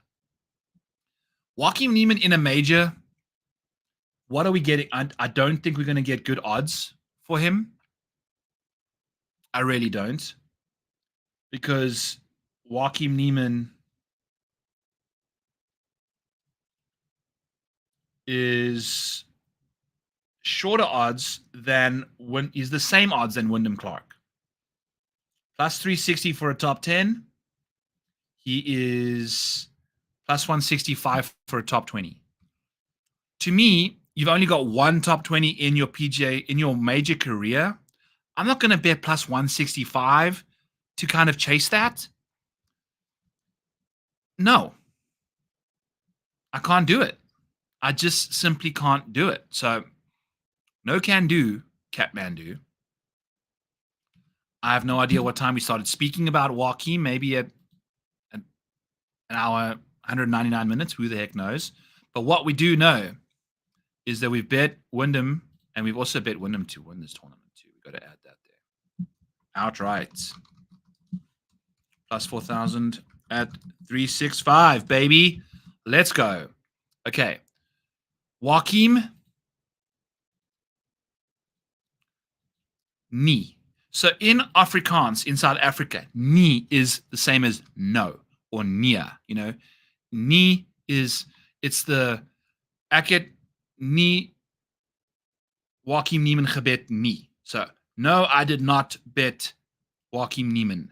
No. You know, like that's basically how it says. Ni gets put, you put it twice in a sentence. Ek het nie Joaquin Niemann gebet nie. I did not bet Joaquin Niemann. Not. You know, the ni in Afrikaans is there twice. I don't know why, but Joaquin Niemann, ni is no. Nee, ons het nie Joaquin Niemann gebet nie. Nee, ons het nie Niemann gebet nie. Nie vir Niemann. Afrikaans lesson for you guys. Nie is part of the tense to say no, but the main no is near, the first word you see there. Near is no. So no, Niemann. Why? Because one top 20 in best finish is at Masters T16 in 2023. No other T20s in his career. Wow. Bad. Bad. Not good. So, yeah. Fond color, not fond of him. Let's chat about the reigning, defending, two-time PGA champion, Justin Thomas, at 207. 206. Let's go 206.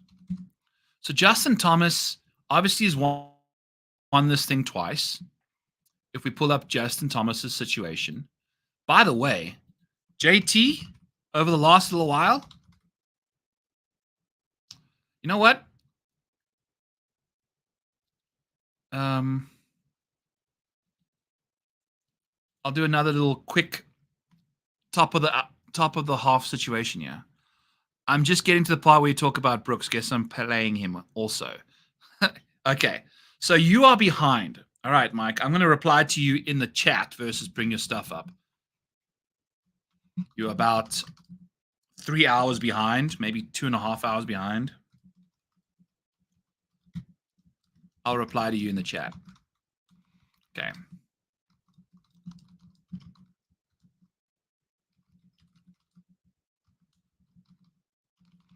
Okay. Okie dokie. So here is, who's this person? Niemann. We already know that. So yeah, we're out on Niemann. Let's pull up Justin Thomas. That's who we're looking for.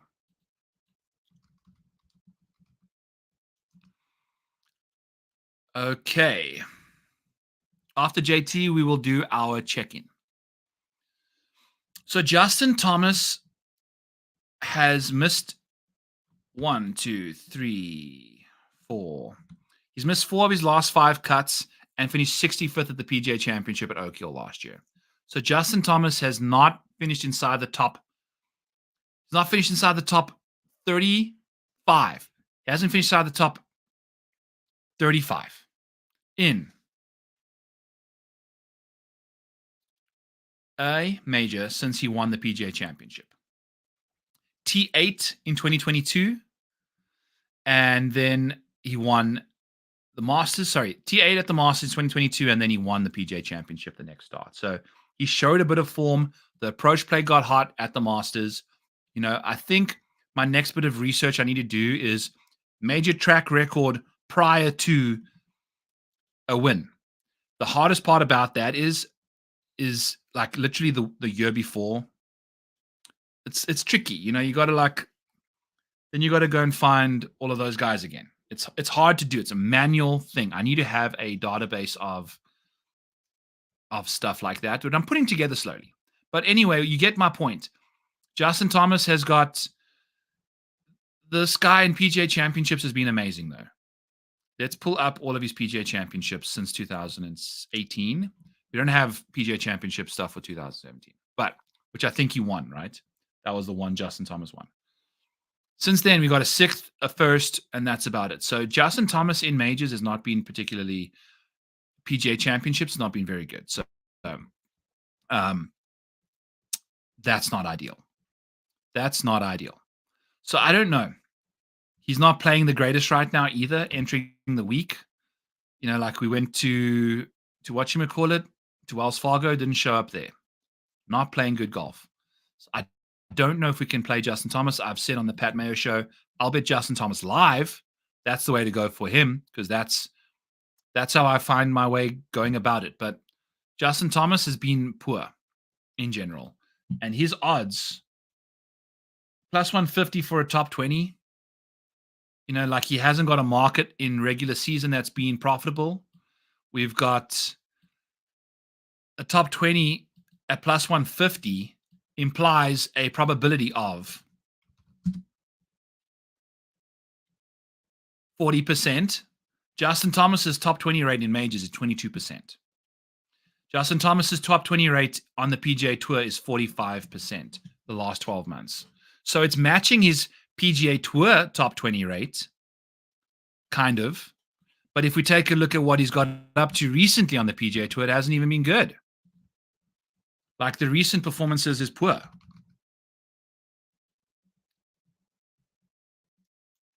We got a T5 at the RBC Heritage. What did he get up to this week? I feel like I don't think he was inside the top 20. Justin Thomas. Yeah, T21 again. So now his T20 market gets even worse. So now this T20 is going to take a big hit because that was likely going to be over $100 you have to invest on Justin Thomas to win at the Wells Fargo or top 20 at the Wells Fargo. So all of these are going to take a ding. That edge starts disappearing quickly. Justin Thomas is a pass until further notice. The major track record has been very disappointing. I understand it's a PGA Championship. Let's not write him off entirely. Monitor live bets opportunities. It's how he's won the players. It's how he's won the PGA Championship. The last 2 times he's won on the PGA Tour have been from barely making the cut. Mike, thanks for checking in. Please be sure to say goodbye to Ernie, who is the current star of the show. Look at this big boy. Ernie. Should we give Ernie a Cheez-It to say goodbye to Mike? Oh, here's the rattle.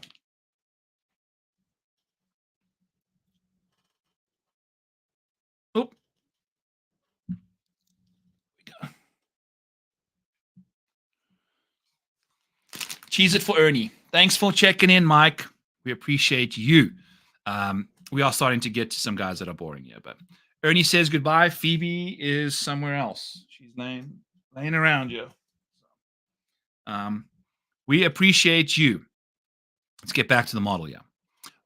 You know what? Before we get out of here, let's pull up our final trivia thing. Let me pull it up right now. Who in majors since 2021 is the least profitable golfer to have bet on? So to win top 5, top 10, top 20 of those 4 categories, you're going to bet to win $100 in every single one. Since 2021, who has lost you the most money if you were to bet every single market of every single golfer in every single major since? Who has lost you the most money? Who has lost you the most money in a major in majors since 2021? Whoever can answer that question correctly, that's in the chat. I see 16 of you potentially sleeping on me or hanging out. Who has lost the most money in majors since 2021, betting to win $100 in each market? As each minute goes by, I will let you know. I'll give you a clue. Try and get this chat into the promised land. Into the promised land. Because as you will know if you've been watching, you can get this model in the description below. Use code PGA. Get yourself 30% off. I think, if I remember the math from the Masters, it's less than $200 for the year. For the year, using that code. So please use that code, 30% off. None of you in the chat are helping out. That's okay. It is late. It's midnight. That's fine. But if anyone replies in the chat, I don't care who the name is. I need somebody to reply so these aliens can get to surfing along the wave. And why have I got a foot thing going on the show? It's supposed to be a dog cam, and now we got my feet. You don't even know how to guess? Just think about whose odds are always really good, like really bad odds, like short odds for someone who's overrated. That's the question we're asking you. Who is the most? Let's change the question. In majors, Gino off the top rope, Bryson. Okay, it's not a terrible suggestion. And guess what? It's the only suggestion to have come through so far, Gino. So I appreciate that. Darbo's not even trying to guess. He doesn't even know how to guess. Ernie? Darbo doesn't even know how to guess. Darbo doesn't even know how to guess. All right. Let's pull it up here and find out. The best part about asking these questions, the rules, you just got to figure out, just got to say a number, say a person. So Gino said Bryson. Let's take a look. Let's pull up the board here. Zoom in a touch. I'm also using Google Sheets. I don't like Google Sheets at all.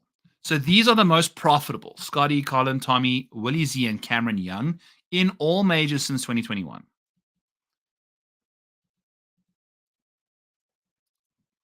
You should have known it was going to be Justin Thomas. We were just speaking about him. Joaquin Niemann. Justin Thomas in majors since 2021 has lost you $1,597 in 18 majors since 2021. I think that might be, is that majors or is that rounds? 2021, you got 4. It can't get to 18. What is the situation here?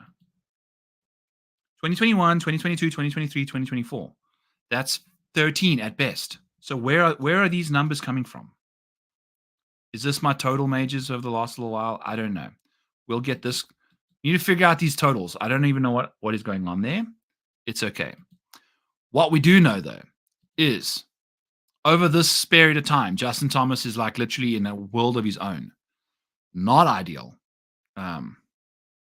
Well, yeah, the thing about JT having won twice is it was 2021. So his winning market. But the thing is, Darbo, this is teaching you about bets. If you were to win just your $100 off the win, it's not winning you $1,000. It's only winning you 100. You win the same amount if you bet to win 5, top 10, top 5, top 20. You're all winning that thing. So, yeah. In the PGA Championship over the last 3 years, he's winning you $90, and the top 5 is going to still keep kicking, but the top 10's run out of juice in the PGA Championship even. He's lost you money in the top 10 market. Unbelievable. It does include odds. It does, because Justin Thomas's odds are so short. Like, he's got top 5s. He's got a top 5 profitability in the top 5 market in the PGA Championships, but he's lost you the $25 in the other 3, in the other 2. You won you 100 in 2021 or 2022, and then lost you $15 either side of that somehow.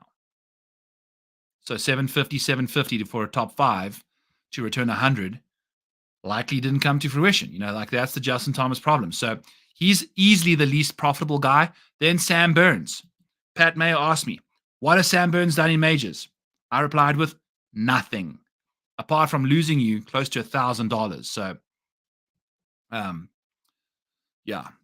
Mike just showing up to the part we were asking about Cam Smith and his top 10s. We were talking about Cam Smith top 10s in PGA Championships, Mike, but you'll catch up to us. Anyway, so there, Justin Thomas, Joaquin Niemann, Sam Burns, Dustin Johnson, Tony Finau, and Patrick Cantlay have all lost you over $800 to win 100 in every single betting market. So, Darbo Archer throwing technicalities. If it includes his odds, I would have won my money back.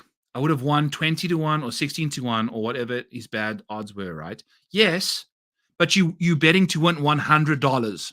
So if he was 20 to 1, you only, this is perfect. So let's just say he was 20 to 1. To win your $100 back, 20 to 1 is $5 investment. So when he won, so in 2021, you would have bet your $5 for him to win 100. No, I've repeated this a million times, Darbo.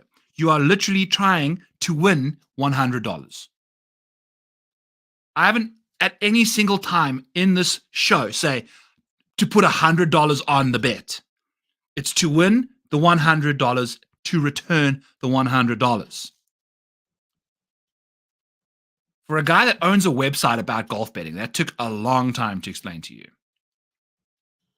Maybe it's time for you to go to bed, Darbo. It's late. I don't want you to see me stream for 7 hours. I'm just kidding. But anyway, now that you know what the principle is here, these guys to return $100 per bet in every market, in every time they've played, Justin Thomas lost you $1,597 since 2021 in majors. Woo, not good. So yes, we will likely not be touching Justin Thomas in the outright market. Monitor live bet opportunities to hit him.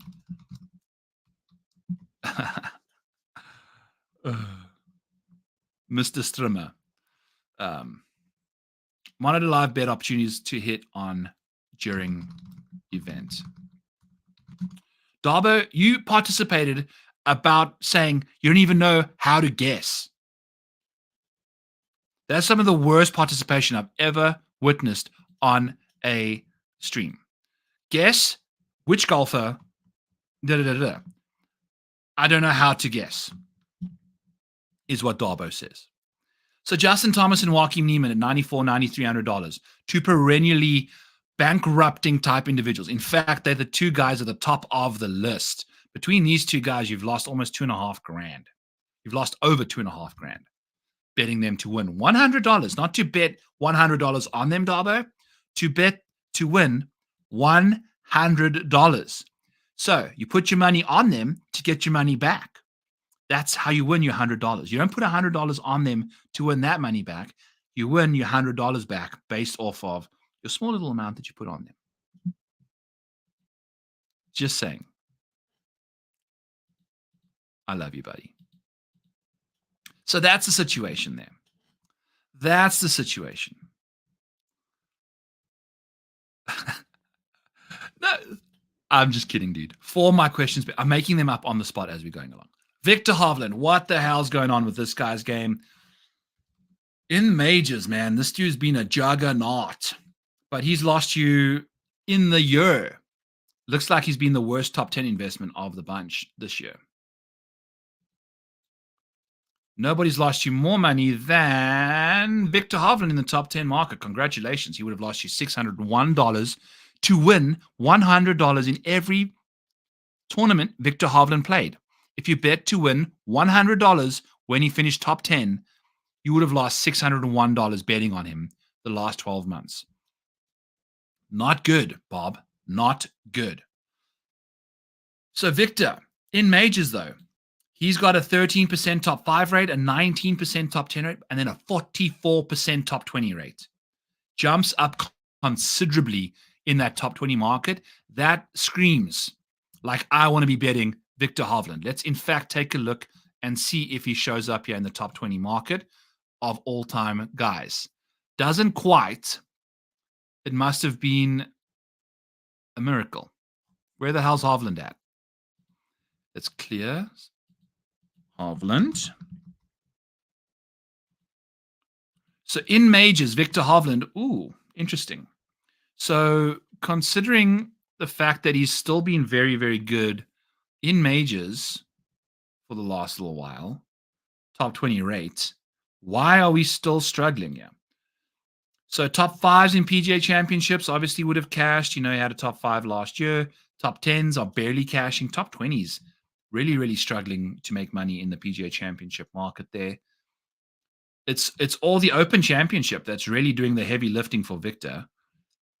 But the major championships have not returned what we're looking for from Viktor at all. And now we go into a major championship where Viktor's been playing some really bad golf. So I don't think we're going to just kind of expedite this. There's not a lot to like from a betting standpoint for him. But we do have a second place finish, I believe, from Viktor.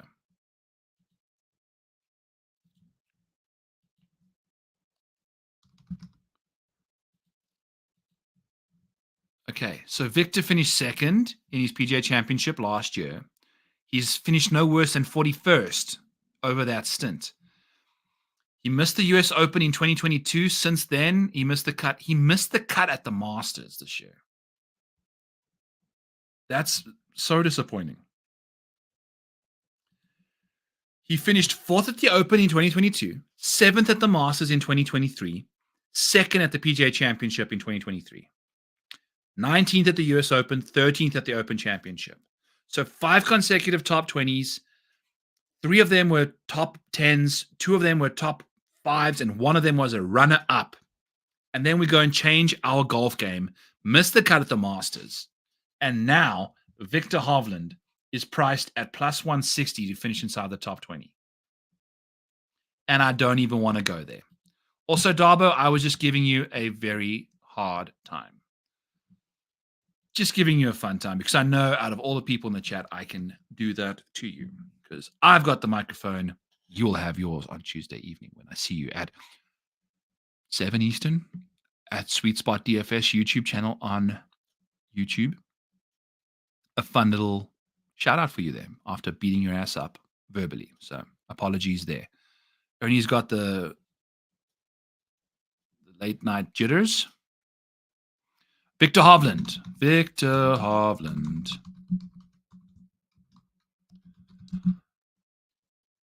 Has lost money in pretty much every betting market.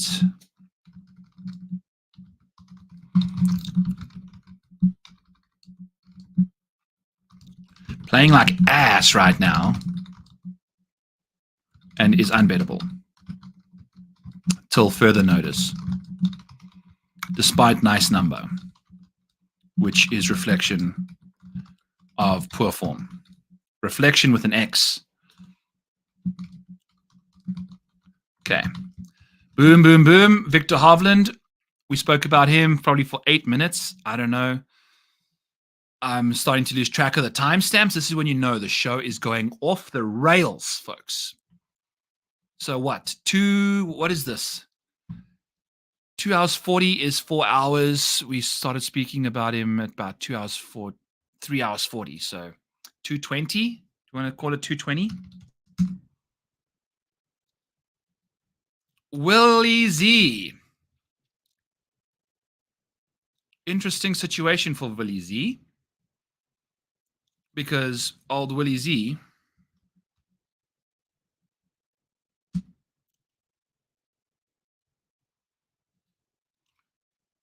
No, we did the Justin Thomas at about 233. So this is about a 233. 233 was some trivia.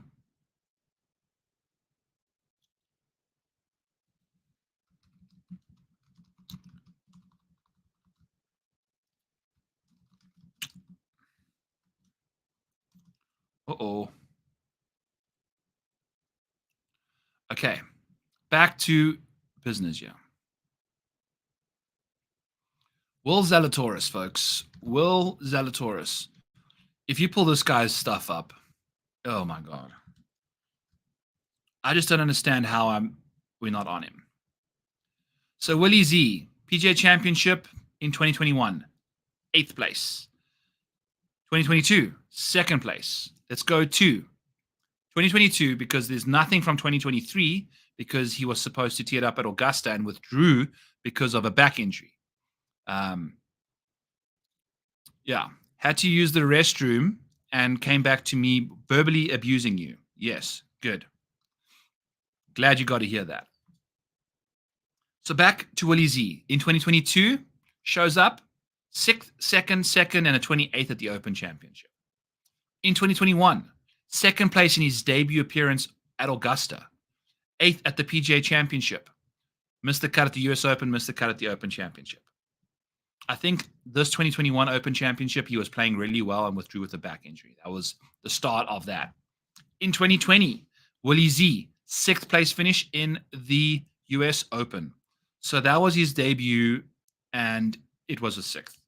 So 1, 2, 3, 4, 5, 6, 7 of his 10 majors have been a top 10 for Will Zalatoris. So we will be going to him for a top 10. I'm adamant about that. We've got a little bit too many top 10 bets, I would imagine. Some of them are really long. Some of them are really short. One of them is Scottie Scheffler. You know, that's what you're going to be getting. But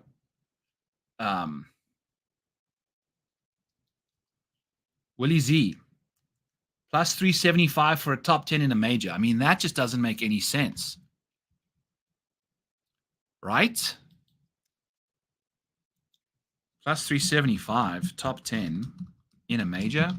He's done it 7 out of 10 times. If you take a look at Will Zalatoris over the last little while as well, he's finished top 10 this PGA Tour season in a third of his starts. He would have missed it this week at the Wells Fargo, which is the first time in a while that Will Zalatoris has played badly. At a golf course, he should have played well. Just, oh boy. On approach, he lost around the greens, putting off the tee. Just a complete calamity. So maybe that was just in round 4. Zalatoris. It just started getting... Today was the day that he just lost all focus. I mean, he shot 9 over today. Shot 80. Shot an 80. Made 1 birdie. Opened with a 41 on the front. So I don't know what his deal was today. Maybe he just checked out, but like round 2, round 1, he was playing well. He was 2 under par through that stint. Just showed up out of nowhere and sucked it up. Lost 7.82 strokes. Now that's concerning. I don't know if that's a back injury again. He was mentioning the back stuff. Oh boy. But what I want to mention, though, is Will Zalatoris playing well at venues he should play well at. So this year, shows up at the Sony, a little rusty, misses the cut. This is the first tournament he started in. Let's call it the Euro World Challenge. He finished 20th, which is basically last. Yeah, last. His last tournament he played was the Dell Match Play Championship, and it wasn't good. Very, very badly. In March of 2023. So right before the Masters. Shows up in Jan of 2024, at the Sony, misses the cut, can't putt, can't chip, can't hit his irons, can't drive. First tournament back. American Express, Birdie Fest, finishes 34th somehow. So his third tournament after returning, we start getting a situation where Will Zalatoris shows up to a venue called the Farmers Insurance Open, which is at Torrey Pines. Torrey Pines South is a long-ass golf course. It's one of the comp courses we have for Valhalla. And Willie Z finishes 13th. His iron play still hadn't really showed up, but the driver was looking good. Even regardless of the lack of distance that we haven't seen him have this year, the accuracy that Willie Z's picked up has been in abundance. So the distance isn't there, but the accuracy is a lot there. The distance is still very much average to just slightly above. But then we go to the Farmers, the Genesis, and the Arnold Palmer Invitational. 3 golf courses that require a lot of driver off the tee, a lot of long irons out of thick rough. 13th, 2nd, and 4th. Then we do a bit of the Players' Championship, misses the cut, messes around putting and chipping. Hasn't figured out the putter since the API. He's been losing. But what we know, he even lost when he finished 9th at Augusta. Again, another top 10 at a golf course that he should play well at. Then 44th at the Zurich, 44th at the RBC Heritage, and then missed the cut at the Zurich. Would have missed the cut again this week. I guess he would have made the cut and then sucked over the weekend. But there's always a chance that Willie Z plays well, but just with the back injuries and things like that, even with his top 10 number at plus 375, there's just too much question about this guy right now. Where is his back? Is he back? Or is his back broken again? So that's the question with Willie Z. We're probably going to leave him alone. We'd like to get there. We can't. Cameron Young, let's chat about him. 2:45 into the show. Cameron Young. This dude's got a really, really impressive track record in majors. I joked with Pat on our show that we did play-by-player that Cameron Young's going to win his first major, and it's going to be his first PGA Tour win as well. Let's take a look at what this guy's got up to. He kind of showed up on the scene in 2022, finished 3rd at the PGA Championship, finished 2nd at the Open Championship that Cam Smith won, finished 7th at the Masters in 2023, finished 8th at the Open Championship in 2023 as well. Then shows up in 2024, finishes 9th at the Masters again. So 2 top 10s in his last 2 Masters, 2 top 10s in his last 2 Open Championships, a 3rd place at the PGA Championship that took place, I think, where Justin Thomas won at Southern Hills, or was that 2021? 2022 was Southern Hills. So he played nicely there. Missed the cut last year at Oak Hill, which is a really interesting development, considering Cam Young just drives it off the tee. Just nukes it off the tee. Kevin Doherty's name. Yeah. I also asked Terrence, my Zambian friend, how to say it, and he said Kevin Doherty. So Kevin Doherty. I don't know why I say it that way. Yep. Willie Z has a broken back. I agree. But anyway, back to Cameron Young.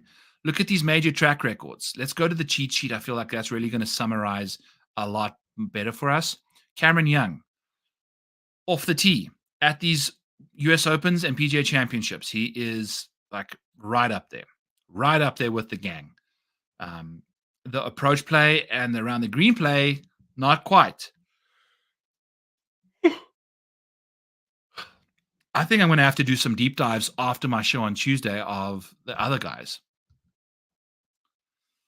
because I don't know if I'm going to make it through all of these. It's taking far too long to kind of get through all of this stuff. I mean, we've only done 17 people in 4 hours. Jesus. Maybe we can power through a few more in half an hour. We'll see. So Cam Young, I mean, how do you not bet this guy in a major? Let's take a look and see what his major betting has been like. I kind of fancy him. Top 10s in majors would have won you $407. Top 20s, $239. Top 5s, $86, and he obviously hasn't won one yet. He's cashed his top 10 bet at the Masters both times. A clean $200 return. For you, Darbo, easy math, right? To win $100 per tournament, you cash that bet twice, that's $200 for you. Isn't that fascinating? Anyway,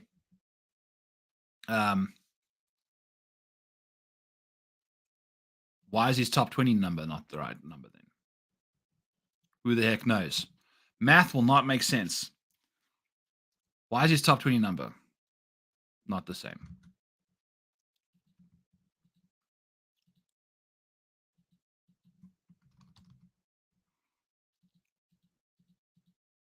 I need to figure this out.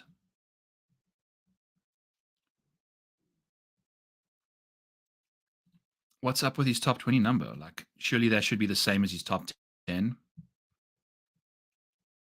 Or is it because it's a negative? Paid in full. Interesting. At the Masters? Oh, good. I'm glad. Oh, he's got... Oh, okay. He missed his cut in the debut.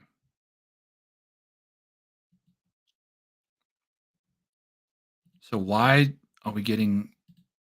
What was his top 10 number? We didn't have a top 10 bet for him in 2022. That's why. So there must not have been odds for him in 2022. Anyway, moving along. Cameron Young, top 10 at a major is the way to go. Let's pull up his track record, Jane Majors. I mean, it's been impressive. I mean, seriously. Masters, PGA Championship, the Open Championship, and the US. The US Open has been his worst tournament. So we'll just keep cashing in on his top 10 number at these PGA Championships, despite him missing the cut here at Oak Hills. Elbow drops from the top rope. I'm just giving you a tough time. It was just, to me, it seemed like such a simple thing that you couldn't figure out. You're a smart guy. All right, so Cameron Young, top 10 at a major, plus 425 right now. That's dumb. Like, that's a really nice number. It's a really nice number. So I think we're going to be in on that. How many top 10 bets do we have right now? I feel like we're kind of running out of them, I think. But also at the same time, we're at the top of the board. That's how it goes. So we've got a top 10 bet with... We're going to leave Scottie Scheffler alone, although we wanted to play him. Rory McIlroy, top 10 at even money, basically. Xander Schauffele, top 10 at plus 240. That bet's too good to pass up. We're going Brooks, top 5. Beautiful. At plus 333. You want to be betting Brooks top 5 because his top 5 rate is marginally better than his top 10, top 20. So that's the way to go. Want to bet Ludvig? Not betting Ludvig because the knee situation is a concern. Collin Morikawa, top 10s in majors. He does it almost as often as he top 20s. He's plus 320 for a top 10. Let's go. He finishes inside the top 10 in majors in basically 45% of his starts. So that bet made tons of sense to go there. Patrick Cantlay, we're not doing anything. Cameron Smith, DFS, we're not going to bet him. Electric putter. Max Homa is close. We obviously haven't had too many top 5s over the last little while. So we're maybe going to bet him top 20 market. The top 20 number for a top. We're looking for plus 150 in the top 20 market for Max. Bryson DeChambeau, top 5, top 10, plus 600, plus 320. We're going to go back to back there. Little mini stack, mini ladder situation for him. Wyndham Clark, plus 900 for a top 5, doing that in 1/3 of his starts on the PGA Tour. And we also bet him at plus 4,000 to win the tournament. We're fading Niemann and JT, very costly golfers to bet in majors. Hovland, being profitable, not quite getting there because of the recent form, lack of belief in the guy's game right now after he's moved to a new coach. Cameron Young, we're going to be betting him top 10 for a plus 425. That to me is just a nutso number. That's just too good to pass up on. So give us Cameron Young for a top 10 at plus 425 in a major. He's finishing in majors inside the top 10 at a 45% clip. A 45% clip, and we're getting him implied probability of 19% for a top 10. So that is where we will be going for sure. Let's do that. He's finishing inside the top 10 as often as he's finishing inside the top 20 in majors. So that's the top. That's Cam Young. You bet your top 10 and you call it a day in a major. Love it. Love it. Moving on. Let's expedite some shit here, folks. We're at the top of the hour, 4:04. Maybe we do. I think there's probably hardly anyone that's even really in the house outside of Darbo who doesn't even know how to guess properly. So we won't make people guess things about stuff we were going to ask them. Yeah. Matthew Fitzpatrick. Top 10 rate in majors, 13%. He is a US Open major winner. Ooh, tough scene. So Fitzy, we'll see. I'm probably going to just have to do stints. Maybe I do a second deep dive for the 8K range tomorrow. That's what I'm going to do. So I'll do another deep dive on these guys tomorrow night. I don't have any other shows. Filing these receipts in my file cabinet. Oh, well, good. That's where you file things you file in the file cabinet, Darbo. So I'm glad you found the file cabinet there, my friend. If you were filing them in your kitchen drawer, we've got problems. So let's do that. We're gonna start our deep dive tomorrow in the 8s. Tomorrow night we'll go again. I've got the Rotoballer PGA show. Maybe I'll go live prior to that, which will be at 9:30. That's a great idea. So if we do a 3-hour stream, let's start the show at 6:30. 6. Let's start the show at 6 because I'll have my Fantasy Golf Degenerate show prior to that. Perfect. So 6 Eastern. Let's do 6:30. Just in case the Fantasy Golf Degenerates takes a hot minute. 6:30 will be a good time. And then we'll do the 8K range. By then, I will have the model tied up perfectly, so we'll have exact rankings. But we'll start with the 8K range then to recap, like we kind of just did. We just recapped, so I'm not even going to recap that. Awesome. Rotoballer PGA show, 9:30 Eastern tomorrow. I will do the deep dive on a whole bunch of the 8K range and south of that prior at 6:30 Eastern on Back 9 Bets. Rotoballer show on the Rotoballer Fantasy YouTube channel. It's out there. Just type in the Rotoballer PGA show. It should show up on YouTube. Fantasy Golf Degenerate show will be coming out tomorrow afternoon, tomorrow evening as well. We'll do that. Kenny Kim is on a heater. He's hit 4 winners, 10 each ways in the last 8 weeks.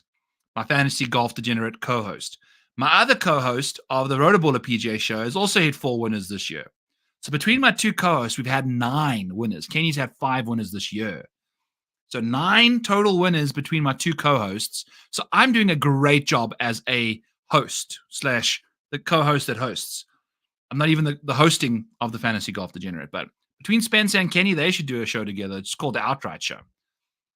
So that's what's going on then. Tuesday, I'll be doing my Back 9 Bets, kind of almost re-summarizing the top 20 bets that we get to once that market drops in Bet 365. some matchups, all that jazz. Kind of figuring out where we've gone with the remainder of our outrights. We do have a decent understanding of where we're going. So far we got Bryson 33. Let's do this. Bryson 33, Brooks at 14, Bryson at 33. Okay, Brooksy and Bryson. And then we've got, I'll chat about Sahith tomorrow. Sahith at 75. And then we have one other guy we would bet, right? Who was the other dude?